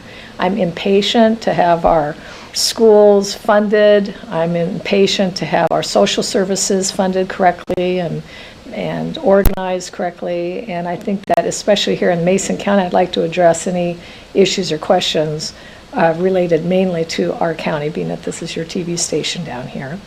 For the viewers, the 35th has part of Kitsap County, which I'm part of. I live up there near Silverdale, all the way to Grand Mound, almost down to Chehalis. So it's a very big district. All of Mason County and part of Thurston County. So it's a very diverse section of our country and our state. And every area has different issues. And I think Mason County in particular has some very special issues that need to be addressed by our legislators. And I aim to do that. Drew McEwen, the current state representative in 35th District. Position 2 was elected in 2012, and I'm seeking re-election because we still have work to do. When I first ran in 2012 and re-elected in 2014, I ran on 3 things, and that is reforming state government, improving education, and creating a stronger economy in our state. And we've done work in all 3 of those areas, but we still have more work to do, and so that is why I'm seeking re-election. First and foremost, I'm a husband and father. I've been married for 12 years to my wife Katie. We have 2 awesome kids, my daughter Nora, who's 10, and my son Kellen, who's 8. We've lived up in Allen here in March, it'll be 10 years. Personally, I'm a lifelong resident of the 35th District. I was born and raised in the Thurston County portion, living now in the Mason County portion, and I work in Kitsap County. So really feel that brings a very unique perspective to this district, which is very diverse. 3 counties that really have very different identities, different needs, so on and so forth. And I believe having that background really helps. By trade, I'm a firefighter. I'm a second-generation firefighter. My dad has been a firefighter for well over 40 years, and my brother and I followed in his footsteps. I started my career almost 15 years ago in the Steamboat Island area, and almost 11 years ago, the city of Bremerton. Had an opportunity, came up here, and been here ever since and love it. I was on the school board up in North Mason for about a year and a half, kind of filling an unexpired term, and we had some great successes there, including the bond which built a new high school and is rebuilding middle school and so on and so forth. So with my background, as well as my experiences with being on a school board, my service as a firefighter, I bring a unique perspective and really a first-hand perspective to some of the big issues that are facing the state: education funding, mental health funding, which has now come to the forefront since we've been found to be contempt in our obligations there. So bringing that front row, street knowledge and experience to Olympia, I think, is invaluable and something that isn't very well demonstrated now in Olympia. So that's the big reason why I'm running. It was a hard decision. It's obviously a big time commitment, and I have 2 kids. My wife and I have one chance to raise good kids, and we know that. And so this is, we've always felt anything that takes time away from the family better be worth it. And I believe this to be worth it.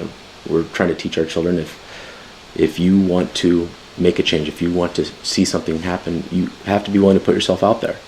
And so not only is this an opportunity to serve the district in general, of which I've called home my entire life, it's also a good opportunity to demonstrate to my children that we walk the talk, and your actions are always more important than your words.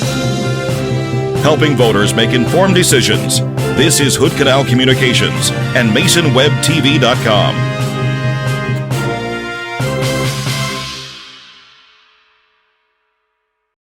You've seen the sign, keep right except to pass, but did you know it's the law? Camping out in the left lane makes you a slow-moving safety hazard. Moving to the right improves emergency response time and helps reduce collisions and traffic jams. Allowing faster-moving traffic to pass is always the best choice. Use the left lane to pass slower-moving or merging traffic, then return to your lane. Remember, keep right except to pass. I lost my mother to a drunk driver.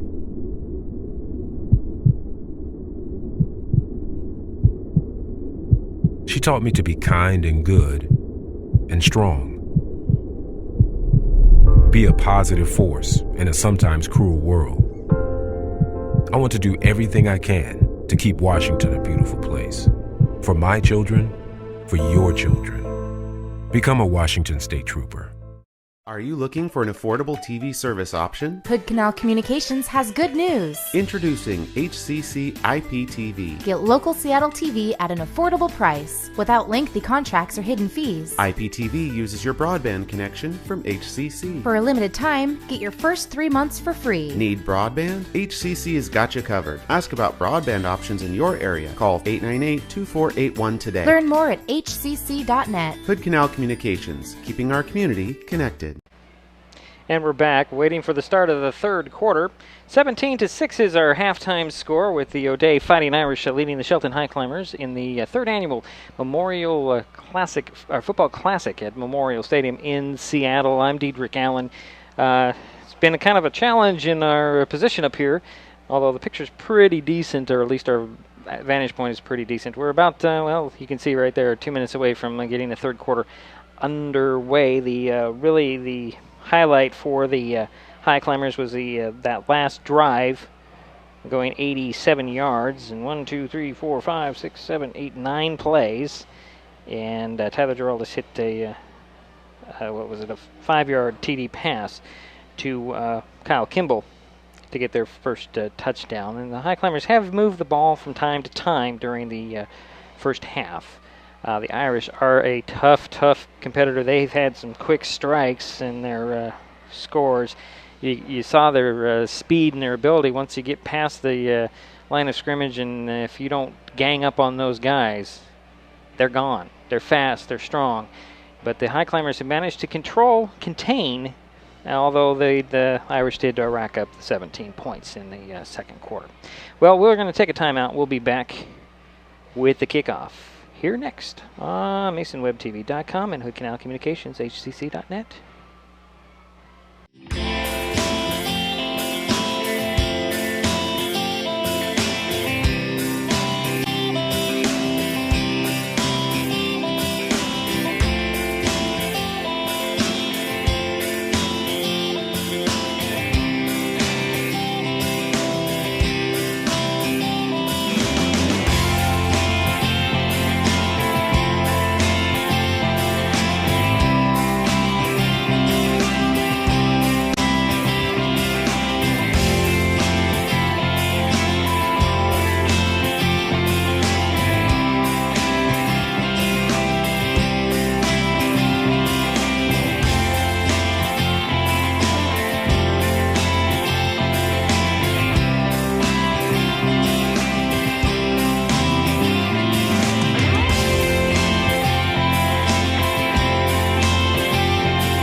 And we're back at Memorial Stadium. This ball game, this ball series, this football classic is actually being sponsored by the National Guard. They do have some displays here on at the stadium, and so that's part of why this is being held. There's this series. There's two. This is the second game tonight, and then there's 4 tomorrow at this stadium. All again sponsored by the National Guard. Now the Irish did win the toss at the beginning of the game, and they did defer. So they will get the ball first, assuming that the Highclimbers do kick it away. There's always that onside kick possibility.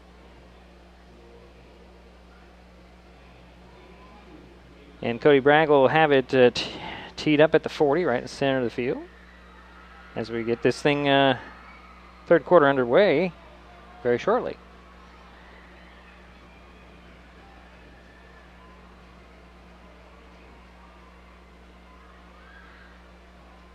So let's see, this is only the second time that the Highclimbers have actually kicked the ball on a kickoff. So we're about ready to get underway. And here's Bragg with the run up. The ball is kicked high, end over end, that drives returner back inside the 15. He's got some running room, slips a tackle, and he's still fighting up across the 35. And I'm trying to figure out who that was. What number is that? 24 for the Irish. That is Frederick Cooper on the return for the Irish. Fighting Irish of O'Day. Not Notre Dame, but O'Day. They will start out on their own 35-yard line.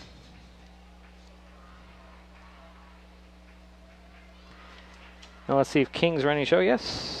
Warren King still in there at quarterback for the Irish. Some speculation of why Ben Beal has been pulled from the game.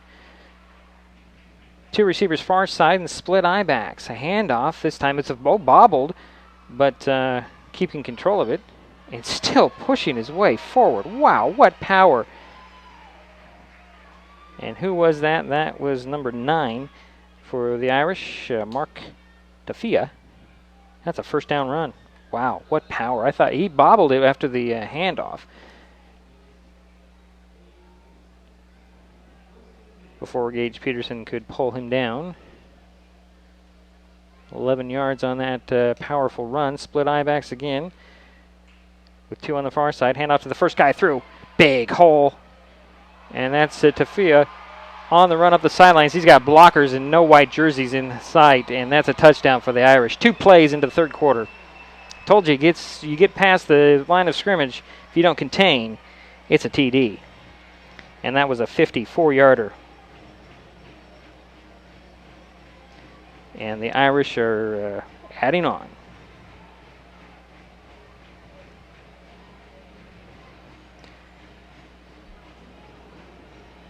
Oops, not 123. 23. There we go. Point after coming.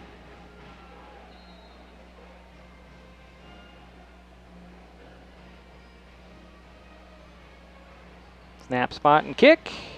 It's perfect. And give them one more. 24-6 is our score. 11:45 in the third. Irish add to their lead. And we will be right back.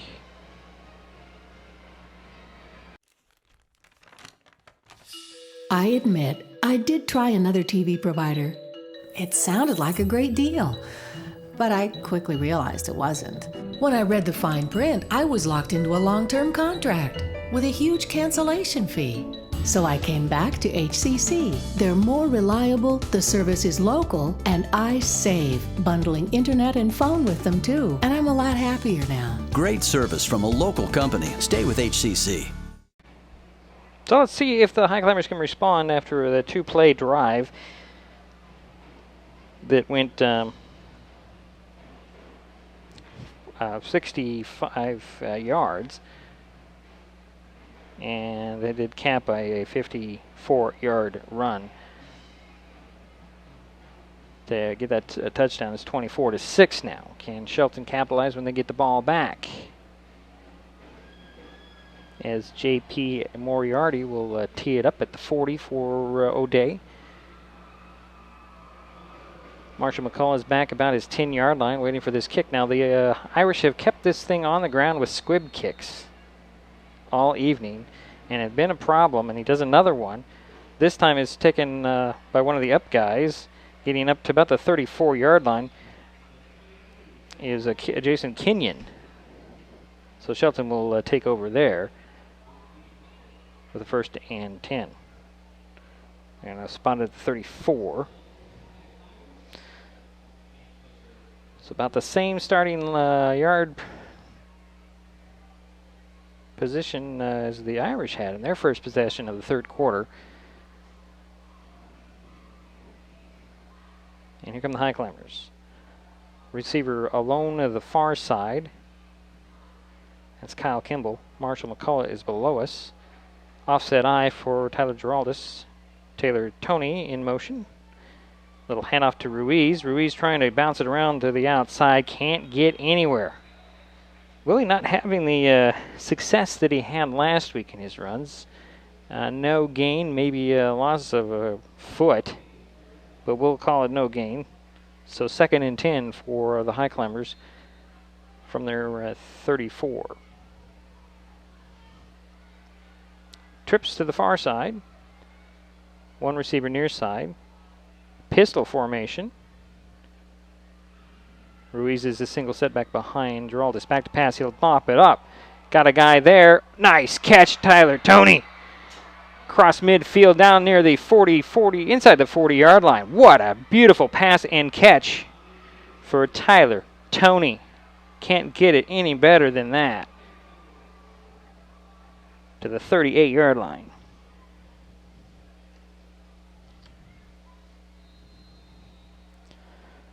I like that formation with the trips. It's very deceptive, but it seems consistently they're going to go to the single receiver who has a man-to-man. This time they'll split the receivers out. Kind of a wing T formation here from the shotgun. Hand off to Ruiz. Ruiz bounces it out the outside, trying to get around that left. Can't seem to get that step. The Irish keep closing. Might have got a yard, though. Depends on where they spot it. Nah, I'm going to give him a yard. Call it 2nd and 9 from the 37. I'm generous. I give him a yard. He worked hard for that yard. Third quarter action. See if the Highclimbers trying to answer to the Irish's quick hit to open the third quarter. Shotgun with max protection for Giraldus. Receiver on each side. Handoff. Nope. Little play action. Giraldus will tuck it in and run straight up the middle. Got a couple of yards on that run to the 36. Makes it 3rd and 8.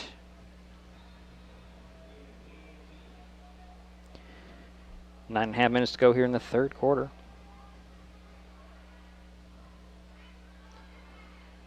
Marshall McCullough joins the huddle for the Highclimbers. Skylar Ross and McCullough will go along with Kyle Kimball. Spread out wide to the left. Taylor Toney on the near side. Shotgun for Tyler Giraldus. Willie Ruiz to his right. Back he goes to pass. Throws over. Finds a guy there. Complete to Kimball. Lost the ball on the fumble on the far side. The Irish say they have it, and they do. Wow.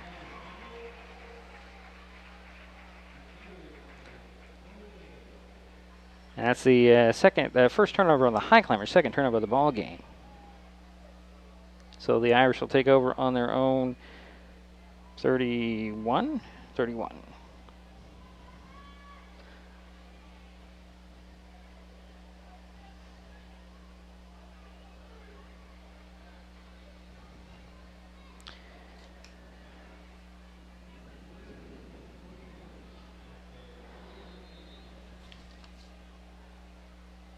Warren King brings him out in the eye. Receiver on each side. Little toss sweep going left. Is this Patu? No, this is number 9 again. Gets to the 40, and then there's a face mask. Mark Tafia on the carry and attack on. That's a 9-yard run and attack on 15 to that after a face mask.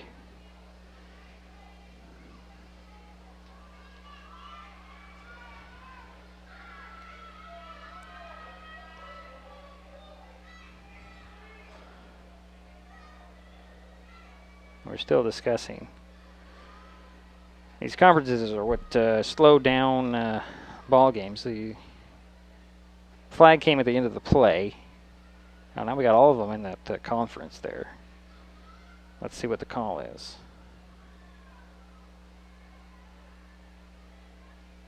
It's a hit to the head, personal foul, at horse collar. So 2 penalties on the Highclimbers there. That's going to tack on some yardage.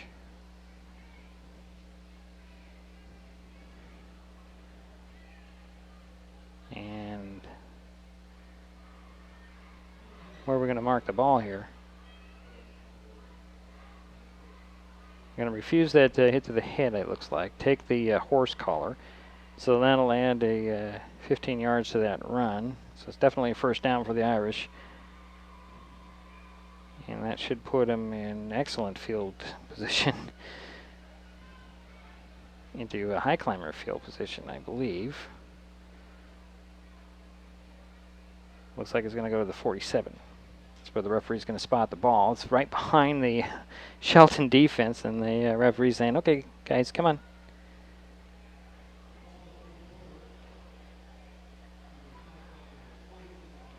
So it's 1st and 10 for Shelton, or for O'Day on the Highclimber 47-yard line. Penalty brings the ball into Shelton territory for the Irish. King will hand it off. Nope. Yeah, he does. And on the run, breaking away, slipping, he's tumbling. Does he get? He's going to tiptoe along the sidelines, and another touchdown for the Irish. That was Hunter Franco. That was one of those read options.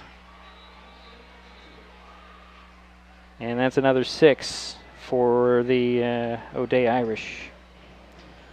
Giving him 30. Point after coming.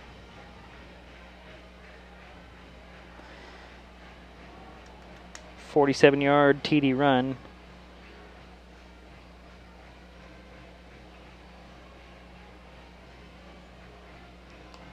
As the O'Day Fighting Irish capitalize on the fumble recovery. And the point after is coming. Snap, spot, and kick. That one's good as well. 31-6 is our score. 8:33 to go here in the third. We'll take another timeout. We'll be right back. Are you looking for an affordable TV service option? Hood Canal Communications has good news. Introducing HCC IPTV. Get local Seattle TV at an affordable price without lengthy contracts or hidden fees. IPTV uses your broadband connection from HCC. For a limited time, get your first 3 months for free. Need broadband? HCC has got you covered. Ask about broadband options in your area. Call 898-2481 today. Learn more at hcc.net. Hood Canal Communications, keeping our community connected. Well, another quick drive by the O'Day Fighting Irish. 3 plays. I'm sorry, 2. Yeah, 1, 2, 3 plays. Helped out by a big personal foul penalty on the Highclimbers, and then a 47-yard scamper, tiptoe along the sidelines by Hunter Franco, and it's 31-6. 8:33 to go here in the third quarter. So turnover was very costly for the Highclimbers. They did intercept the ball in the first quarter, could not capitalize early on, but when you get those opportunities, you must turn them into points, and the Irish proved that on this last possession. So here we go again with another squib kick, I believe. And it is. It's going to bounce to about the 15. And that's where Marshall McCullough will take it straight up the middle to about the 24, and then he's gang tackled, pushing him back about 10 yards. But he should, Shelton should start at about their 24-yard line on the forward progress for Marshall McCullough. Squib kicks are probably what we're going to see a lot of, and we usually do in high school football. However, in the last game, I don't believe that Bishop Blanchette even got a run back on any of the kickoffs by Archbishop Murphy. So here come the Highclimbers. Geraldus will go under center with an offset eye, and those receivers on each side. Willie Ruiz and Trenton Osmond are the backs. Ooh, somebody jumped. Man in motion is Kimball. Pitch goes to Ruiz, trying to get around the edge. He's got a blocker and a couple of running room, but no, nothing. Loss of 2 on that play. The Irish pursue faster than you can believe. So it brings up 2nd and 12 for Shelton. Loss of a couple on that play. Willie Ruiz is just not finding those angles and those gaps that he has. They're just not showing up tonight. Pass plays have worked pretty well for the Highclimbers. The running game just is, they're having difficulties establishing the run. Here comes that formation with 3 receivers on spread out down here on the near side, 1 to the far side. Shotgun for Tyler. Ruiz is back beside him. Short drop, looked one way, looked the other. Somebody nearly jumped that route and picked it off. Incomplete. Wow, who jumped in there? Number 21, that's Shea Karstens. Jumped that route and knocked that ball out of the hands. Wow, that could have been a pick 6. These D-backs for O'Day are fast, both in their pursuit and as they're in their anticipation. Skylar Ross will go wide to the far side. Taylor Toney is wide on the near side. A couple of slot receivers on the near side as well. Shotgun for Tyler Geraldus. He'll look to the near side, throw it. Got a guy there, but overthrew Marshall McCullough. Wasn't quite expecting that to come in that quickly. So that brings up 4th down quickly for the Highclimbers. They had to punt it away.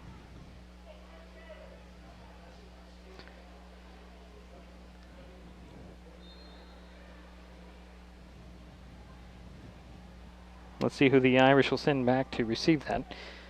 That punt is J.P. Moriarty. Cody Bragg on to kick it away again. More pressure. Gets one off a high end-over-ender that'll hit at the 50 and bounce out of bounds. About the 47, I think, is where they're going to spot it. Call it the 48. So the Irish will start over there on their own 48-yard line. I get the feeling it doesn't really matter about the field position for the O'Day Irish.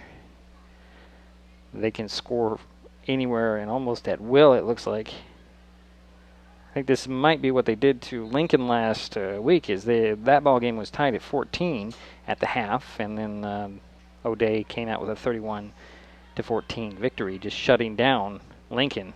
Another ranked opponent. Highclimbers are very familiar with Lincoln Abe's. King will bring them out again. That's standard eye and a receiver on each side. Man-to-man coverage on both of those receivers.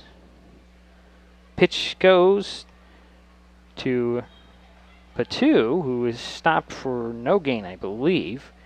Very little. Yeah, no gain. So 48-yard line is where it remains.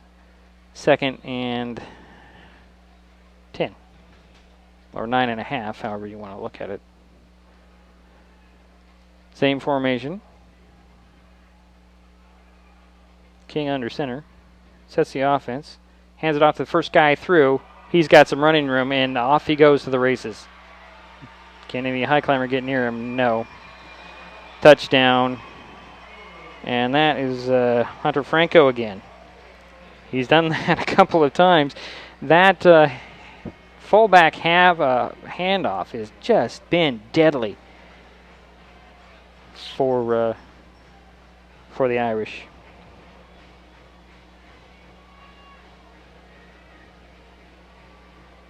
It's a 52-yard TD run. And waiting for the point after. Right now it's 37. And the kick after makes it 38. 6:41 to go here in the third quarter. Irish adding on. We'll be back in a moment. You've seen the sign, keep right except to pass, but did you know it's the law? Camping out in the left lane makes you a slow-moving safety hazard. Moving to the right improves emergency response time and helps reduce collisions and traffic jams. Allowing faster-moving traffic to pass is always the best choice. Use the left lane to pass slower-moving or merging traffic, then return to your lane. Remember, keep right except to pass. And we're back at Memorial Stadium in Seattle. 38-6. O'Day is starting to just creep away here. Every possession they've had here in the third quarter has resulted in points.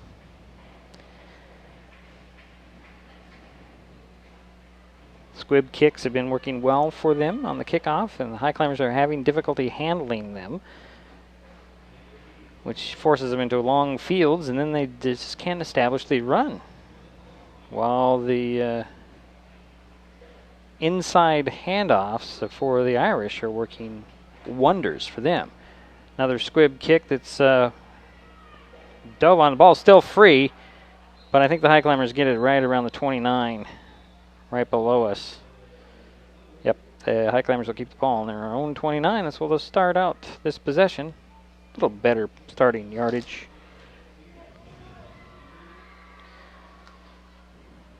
Let's see what the Highclimbers can put together here. About 6.5 minutes to go here in the third. 1st and 10 for Shelton. Well, they're actually going to put it on the 30.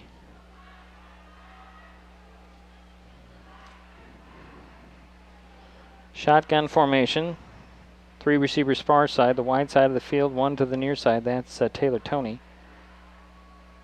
Tyler Giraldus, quick hit in the middle, incomplete. It falls off the hands of Taylor Toney. Brings up 2nd and 10.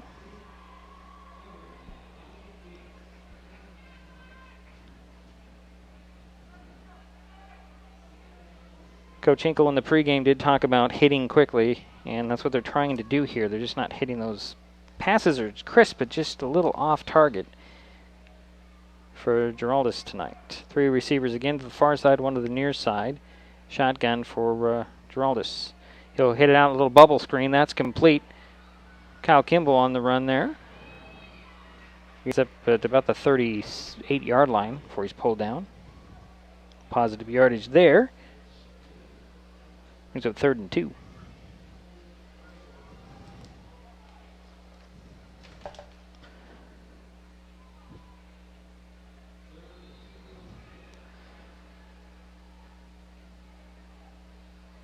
Still coming with that spread out offense of 3 receivers to the near side, just below us.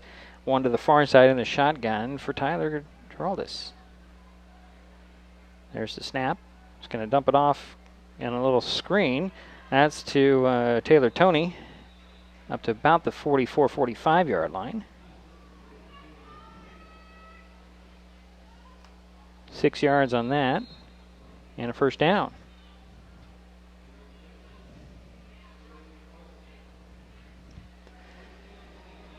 Approaching 5.5 minutes to go here in the 3rd quarter. Shelton trying to get some momentum here.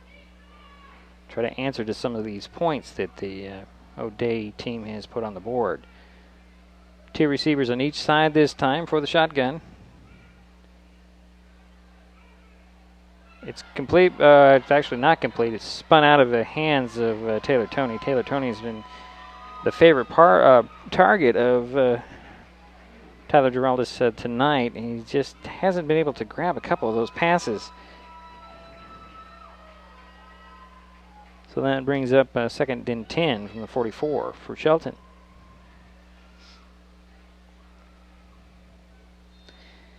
Kyle Kimball enters the lineup for Shelton. Evan Rhodes will sit down. So you get Zach Priest and Skylar Ross wide to the left. Kimball and Toney in the near side. A complete pass out to Ross. Ross fighting his way to the 40. Inside the 40 on that completion. And that's like a 16-yard gain.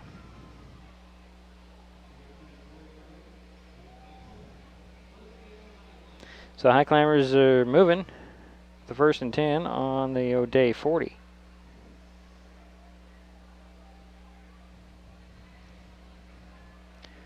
A little more of an urgent step, and we wind that clock.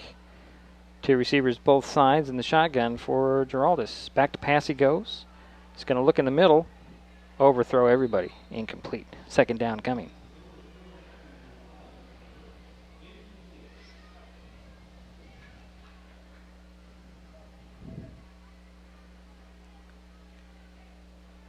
Does stop the clock. Just under 5 minutes to go in the quarter.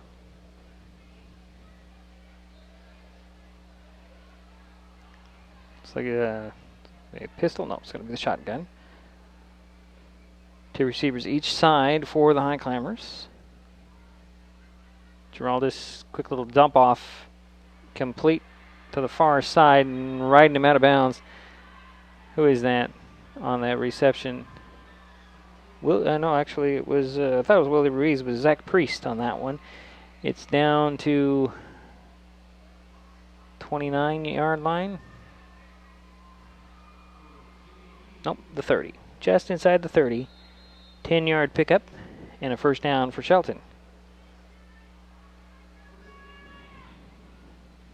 Spreading them out seems to be working for the Highclimbers.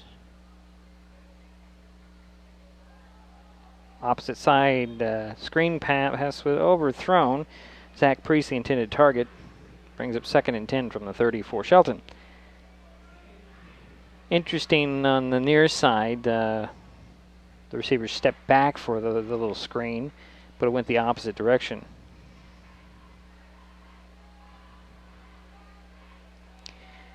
Giraldus will send Skylar Ross alone to the far side. Have Toney, Kimball, and Priest on the near side. Out of the shotgun on the rollout to the near side. Under pressure, throws out of bounds, incomplete. Giraldus took a shot at the end of that play. So they'll reset for 3rd and 10 from the 30.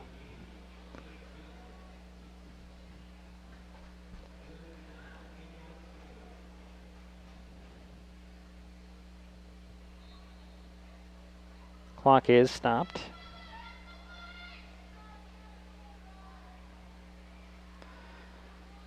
Highclimbers not in too much of a hurry right at the moment. They'll spread them out again. 3 receivers near side, 1 to the far side. In the shotgun goes Giraldus with Willie Ruiz to his right. There's the snap. Back he goes. He's going to throw. Oh, almost intercepted. It is intercepted. Are they going to call that an interception? Yeah, call that an interception. So that'll be another turnover on the Highclimbers. Second of the night. And O'Day takes over on their own. Inside the 10, it looks like. The 9.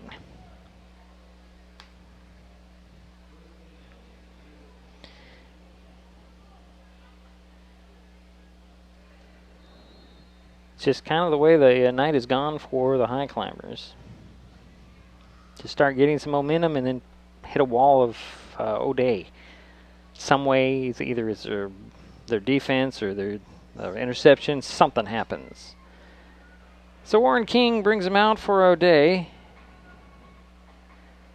He's got split backs behind him and 2 receivers to the far side. Handoff. Stood up right there. Taylor Toney was the first guy to meet. I'm trying to see who the running back was. Parker Diana. Met at the line of scrimmage. I actually did get a couple of yards out of that. Give him 3, 2nd and 7.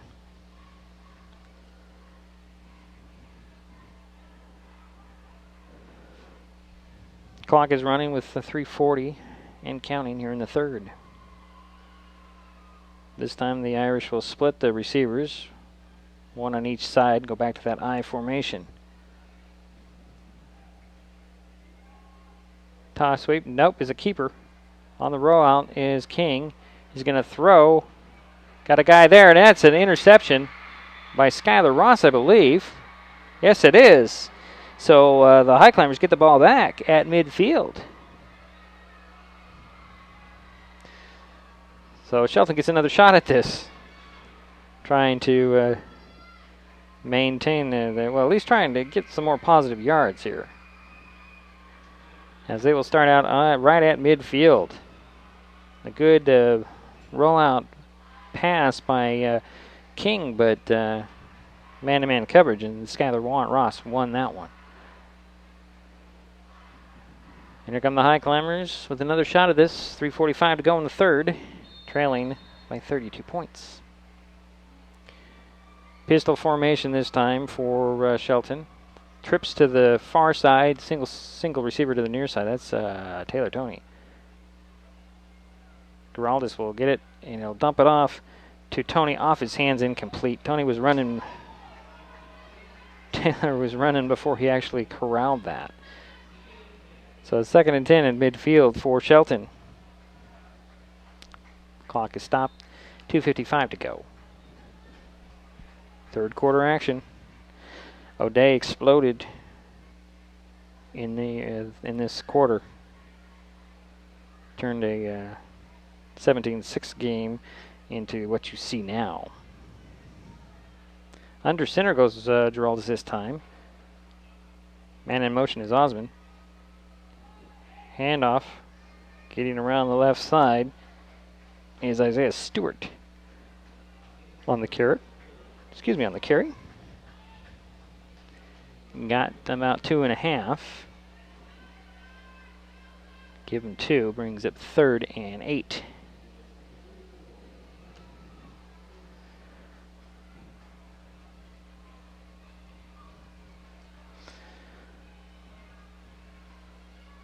Willie Ruiz back in the lineup for Shelton. He will step to the right of Giraldus in the shotgun. Trips to the far side, 1 to the near side. That is Taylor Toney.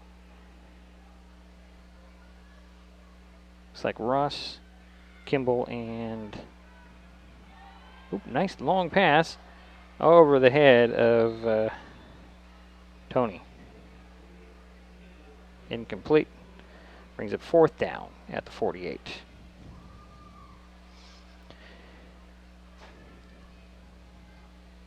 Do we see Bragg come out to punt it away, or do the Highclimbers go for it? On a 4th and 8 at the 48. Looks like the Highclimbers are going to go for it. You're in Irish territory. Might as well see what you can get on a 4th and 8. 3 receivers to the near side, 1 to the far side. That's Skylar Ross. Goes Tony, Kimball, and McCullough on the near side. Shotgun for Geraldus. He'll bunch it off and complete to Tony. Or is it McCullough? It's McCullough on the reception. First down on a 4th and 8. And the Highclimbers have a first down at the 34 of O'Day. Nice execution on that 4th down play. Pistol formation for the Highclimbers. 3 receivers bunched on the numbers on the near side, 1 on the far side. That's Skylar Ross. He's going to go Skylar Ross's way. Complete, and tackled immediately on that tackle with authority was Moriarty for the Irish, and we have a flag at the end of the play as well. What is this about, guys? Oh, ineligible man downfield.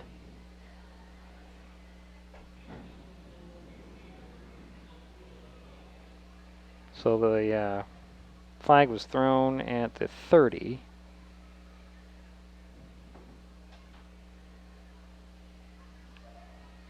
Penalties are starting to creep into this game late, as they did in the last game. So they'll march it back 5. Nope, yeah, back 5 from the original line of scrimmage. So it'll bring up a 1st and 15 for Shelton. And that'll be back at the 39.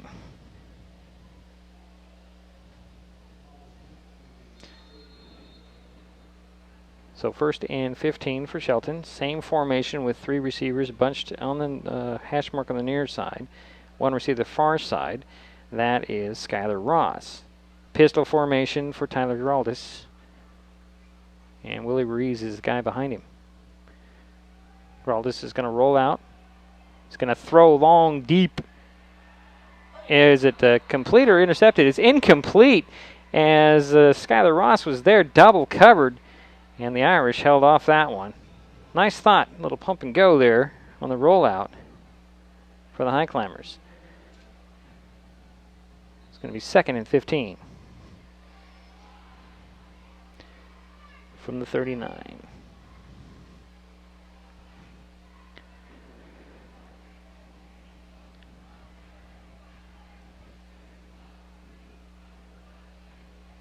So they're going to spread them out a little bit more with 2 receivers on each side.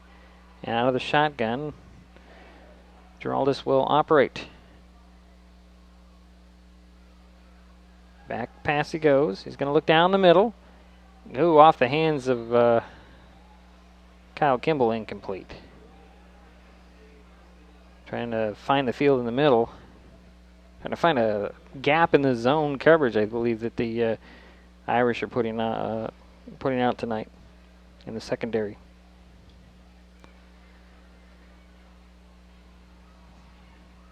So that brings up a 4th and 15. Highclimbers are going to go for it again. They got a first down on the last 4th and 8 play to continue this drive. No, actually, it's 3rd down. Is it 4th or 3rd? Field marker says 3rd. Scoreboard says 4th. I'm going to go with what's on the field. So it's 3rd and 15. 3 receivers near side, 1 to the far side. Geraldus in the shotgun.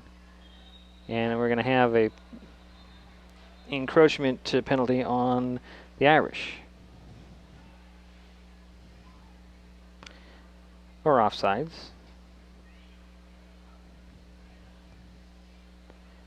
So that gives Highclimbers 5 yards.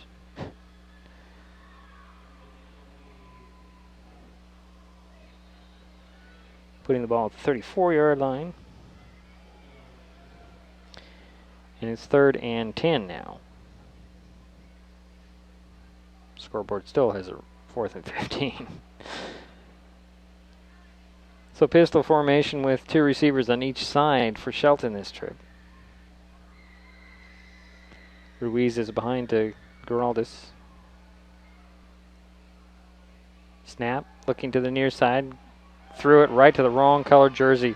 Another interception by the Irish. And that was by Karsten again. So Day will take over on their own 28.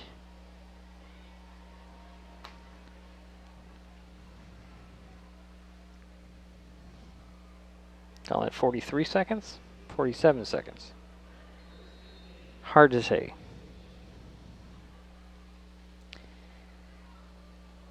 Another turnover on the Highclimbers. Late here in the 3rd quarter. This quarter definitely belongs to the Irish, as did the 2nd quarter. King will bring him out, go under center with a standard I formation and a receiver on each side. Handoff. Second guy through there and got maybe 5 yards. Then is thrown forward, and that's Patu on the carry to about the 38-yard line.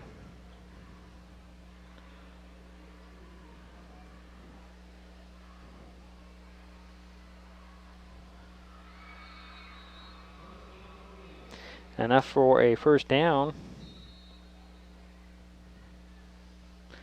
It's time to split backs and a couple of receivers, one on each side. Hand off a keeper, and I don't know if he handed that off or not. I guess he did. King stumbled after the handoff, and that went to Franco.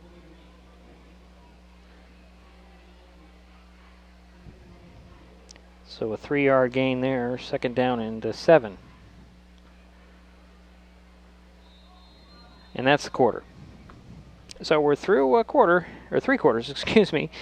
And it's been all Irish, 38-6.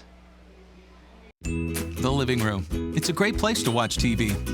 Just like your backyard, break time at the office, or waiting for your ride. Now you can watch TV everywhere.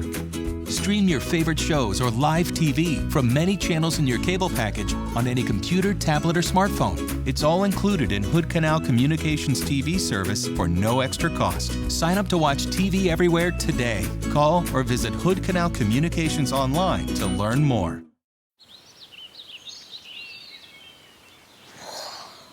Oh, look, a redhead. Staring contest.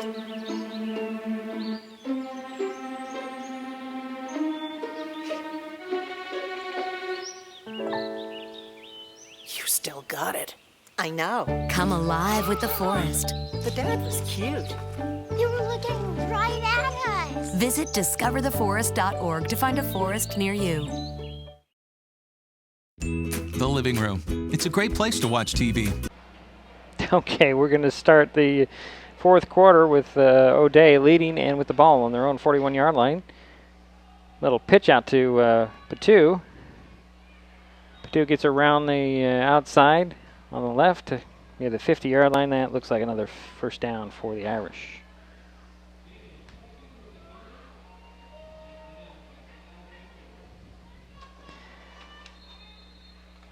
Actually, it's going to be the 49-yard line.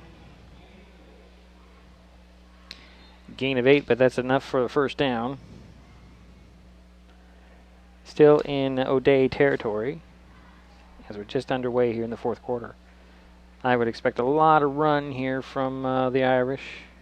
It's been very, very fruitful for them.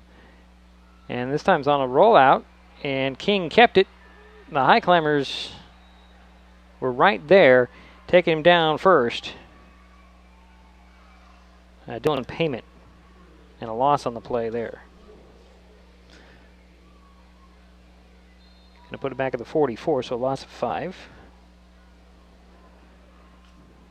Good penetration, and the Highclimbers were not fooled on that one.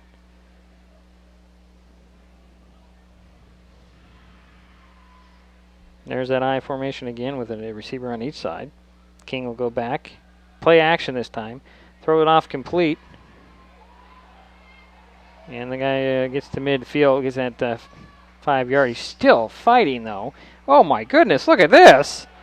This is like a rugby scrum right there. That is, boy, what power. I didn't even see who got the reception on that. I guess it's Franco on that, or was it Franco 25? Yes, it was Franco, Hunter Franco. What power. To the 44-yard line of the Highclimbers. Brings up 3rd and 4.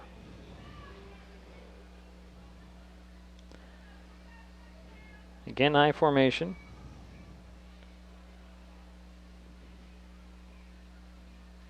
Hand off to Franco.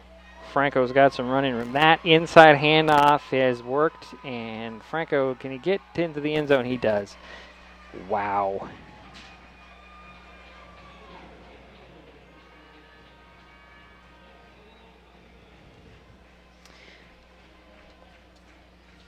How do you defend that inside handoff? Highclimbers need to figure that one out, as O'Day just added 6 more to their score. Can they add another point on the point after? Looks like they did. 45-6. 10:21 to go here in the ball game. All O'Day in the second half. Vehicle collisions are the #1 killer of teens in the U.S., taking 8 young lives every day. And speeding is a factor in more than half of teen fatal car crashes. But we can prevent these tragedies. Talk with your teen about staying safe behind the wheel. Remind them to follow the speed limit and adjust their driving for road conditions. Keep the conversation going and be the driver you want your teen to be.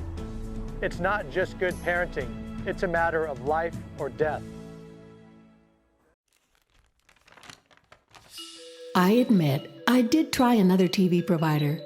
It sounded like a great deal, but I quickly realized it wasn't. When I read the fine print, I was locked into a long-term contract with a huge cancellation fee. So I came back to HCC. They're more reliable, the service is local, and I save, bundling internet and phone with them too. And I'm a lot happier now. Great service from a local company. Stay with HCC.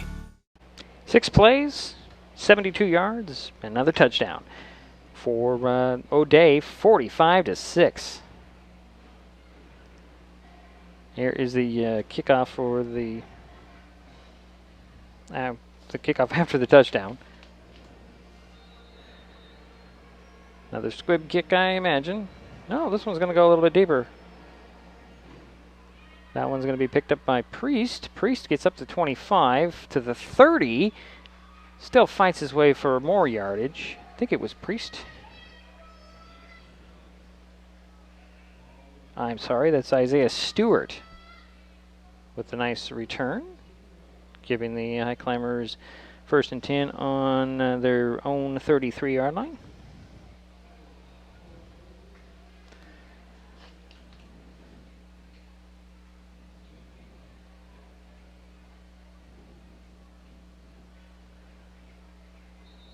Looks like we have some new offensive faces out there. We'll try to give you those numbers as they come up.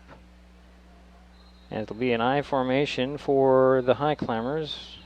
We have a stoppage play here. Oh, we got to get the tee off the field. Somebody wasn't on their job there. Isn't that part of the ball boy's job? 2 receivers far side, 1 to the near side for the Highclimbers in the I formation. Geraldus goes under center. And he'll hand it off. Willie Ruiz, I believe is Ruiz. Nope, it's not Ruiz. It's Stewart. Stewart. Isaiah manages to find some positive yards there. And up to the 36-yard line. Gain of 3, call it 2nd and 7.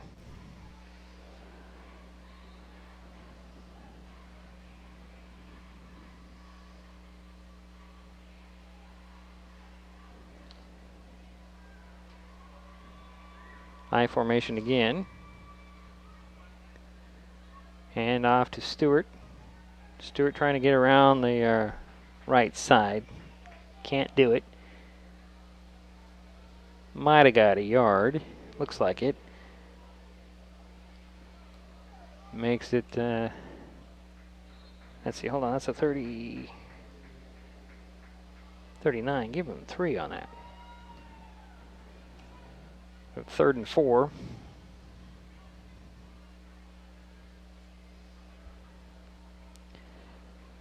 Two receivers to the far side, offset I to the right. Raldis is switching who's get the forward part on his receivers. Pitch goes to Stewart. Stewart trying to get around that right side. Finds a little running room, and I think he might have got the first down just shy of the 45. At the 44-yard line. It's a 5-yard run. Approaching 8:40 in the ball game here.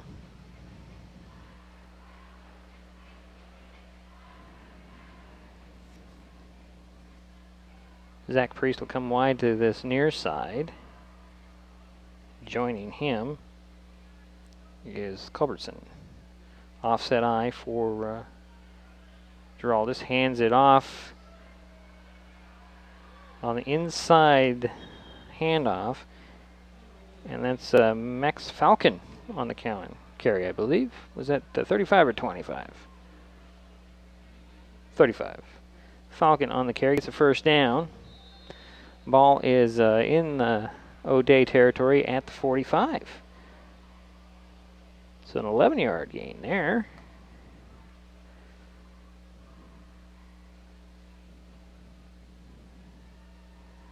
Two receivers to the near side below us, one to the far side. I formation, standard I. And off. And it's Skylar Ross running the in the quarterback spot this time. Straight up the middle run for Isaiah Stewart. And it looks like he got 4 on that.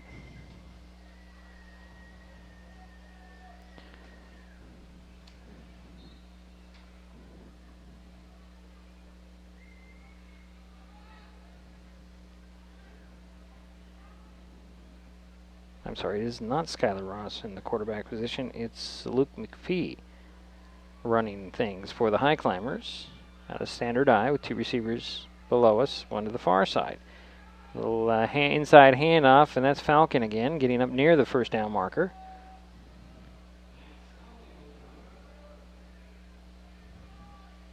To the 36.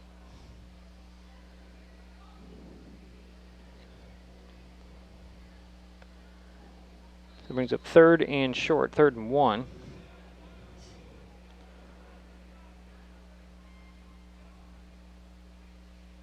So we approach 6 minutes to go in the ball game.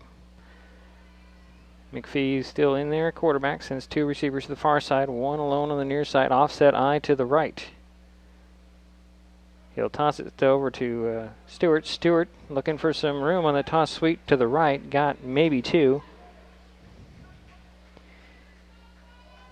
That's enough for a first down at the 34-yard line. So 1st and 10. Some of the younger players getting a chance to play at the Memorial Stadium.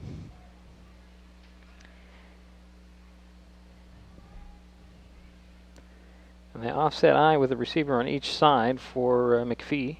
He'll set the offense. Hand it off. Stewart will get the call. Coming to the near side. Trying to get inside the 30. And I believe there was a fumble on the play, or there's some pushing and shoving. No, there was no fumble on the play, but some pushing and shoving. And I'm sorry, that was Jason Kenyon on the carry. Got to the 30-yard line, gain of 4. Brings up 2nd and 6.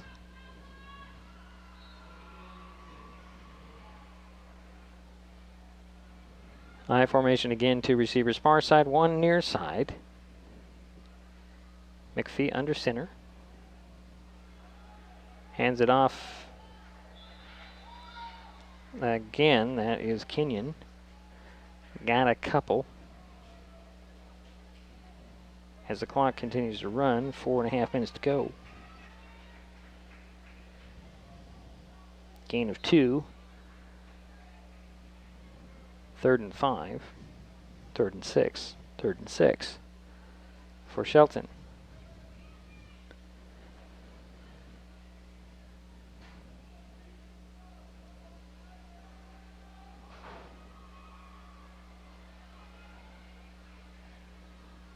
Two receivers to the far side again. Back to pass goes McPhee. Looks to the near side. It's complete. Finding his way to the 20-yard line is Travis Colbinson. 1st and 10 from the 20 now for Shelton. We're under 4 minutes to go here in the ball game. Shelton in the red zone now. See if they can come away with some points. McPhee did complete his first pass of the evening. Offset eye to the right again. A receiver on each side. Handoff goes to Stewart. Stewart fights his way inside to near the 17-yard line.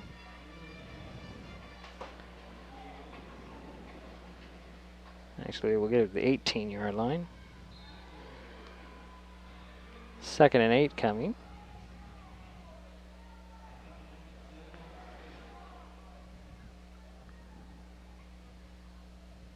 Clock continues to run. Under 3 minutes to go here. Two receivers near side, one to the far side. Straight away I. Stewart at the end of the eye, McPhee under center.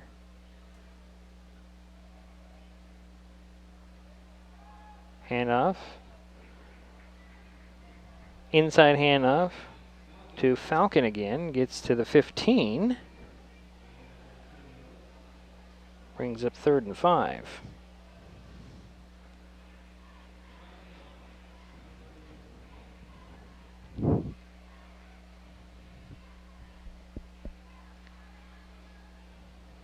.210 and counting on that clock in the ball game.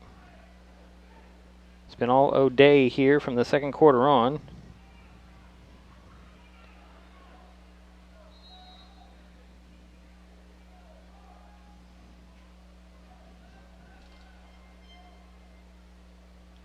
Luke McPhee running the show here for the Highclimbers late in the ball game.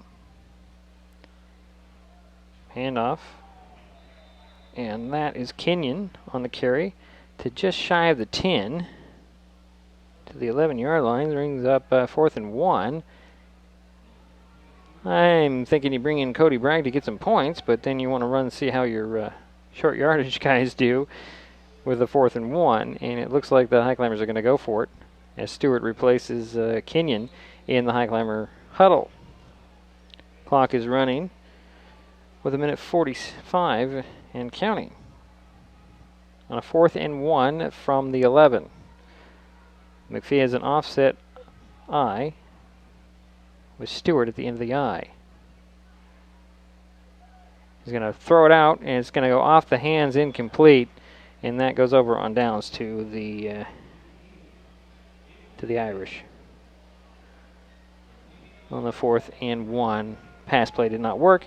So O'Day takes over on their own 11-yard line. With under a minute to go here in the ball game, leading 45-6.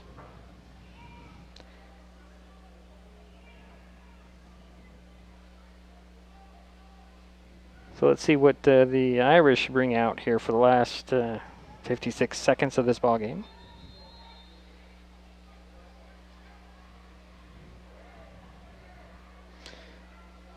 Let me see here. Who's going to run things? Is it still King? No, it is number 10. Jack Anderson is going to be the quarterback for O'Day for this series. And he'll hand it off.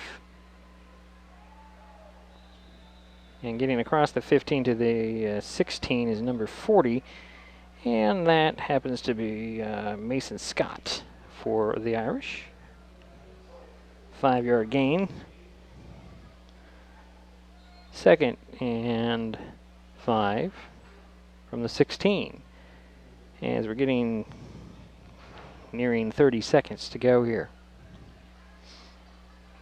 Looks like we have the victory formation for the Irish.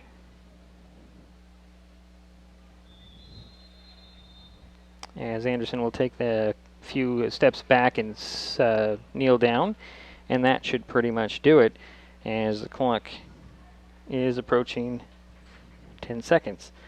It's under 10 seconds. Don't think we'll need to have another game, or another play, excuse me. So that'll do it. The final score, O'Day 45, Shelton 6. We will take another timeout. We'll be right back to wrap this up. It's a final at Memorial Stadium in Seattle with the O'Day Fighting Irish knocking off the Shelton Highclimbers 45-6. We'll be right back.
I admit, I did try another TV provider.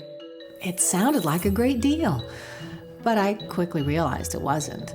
When I read the fine print, I was locked into a long-term contract with a huge cancellation fee.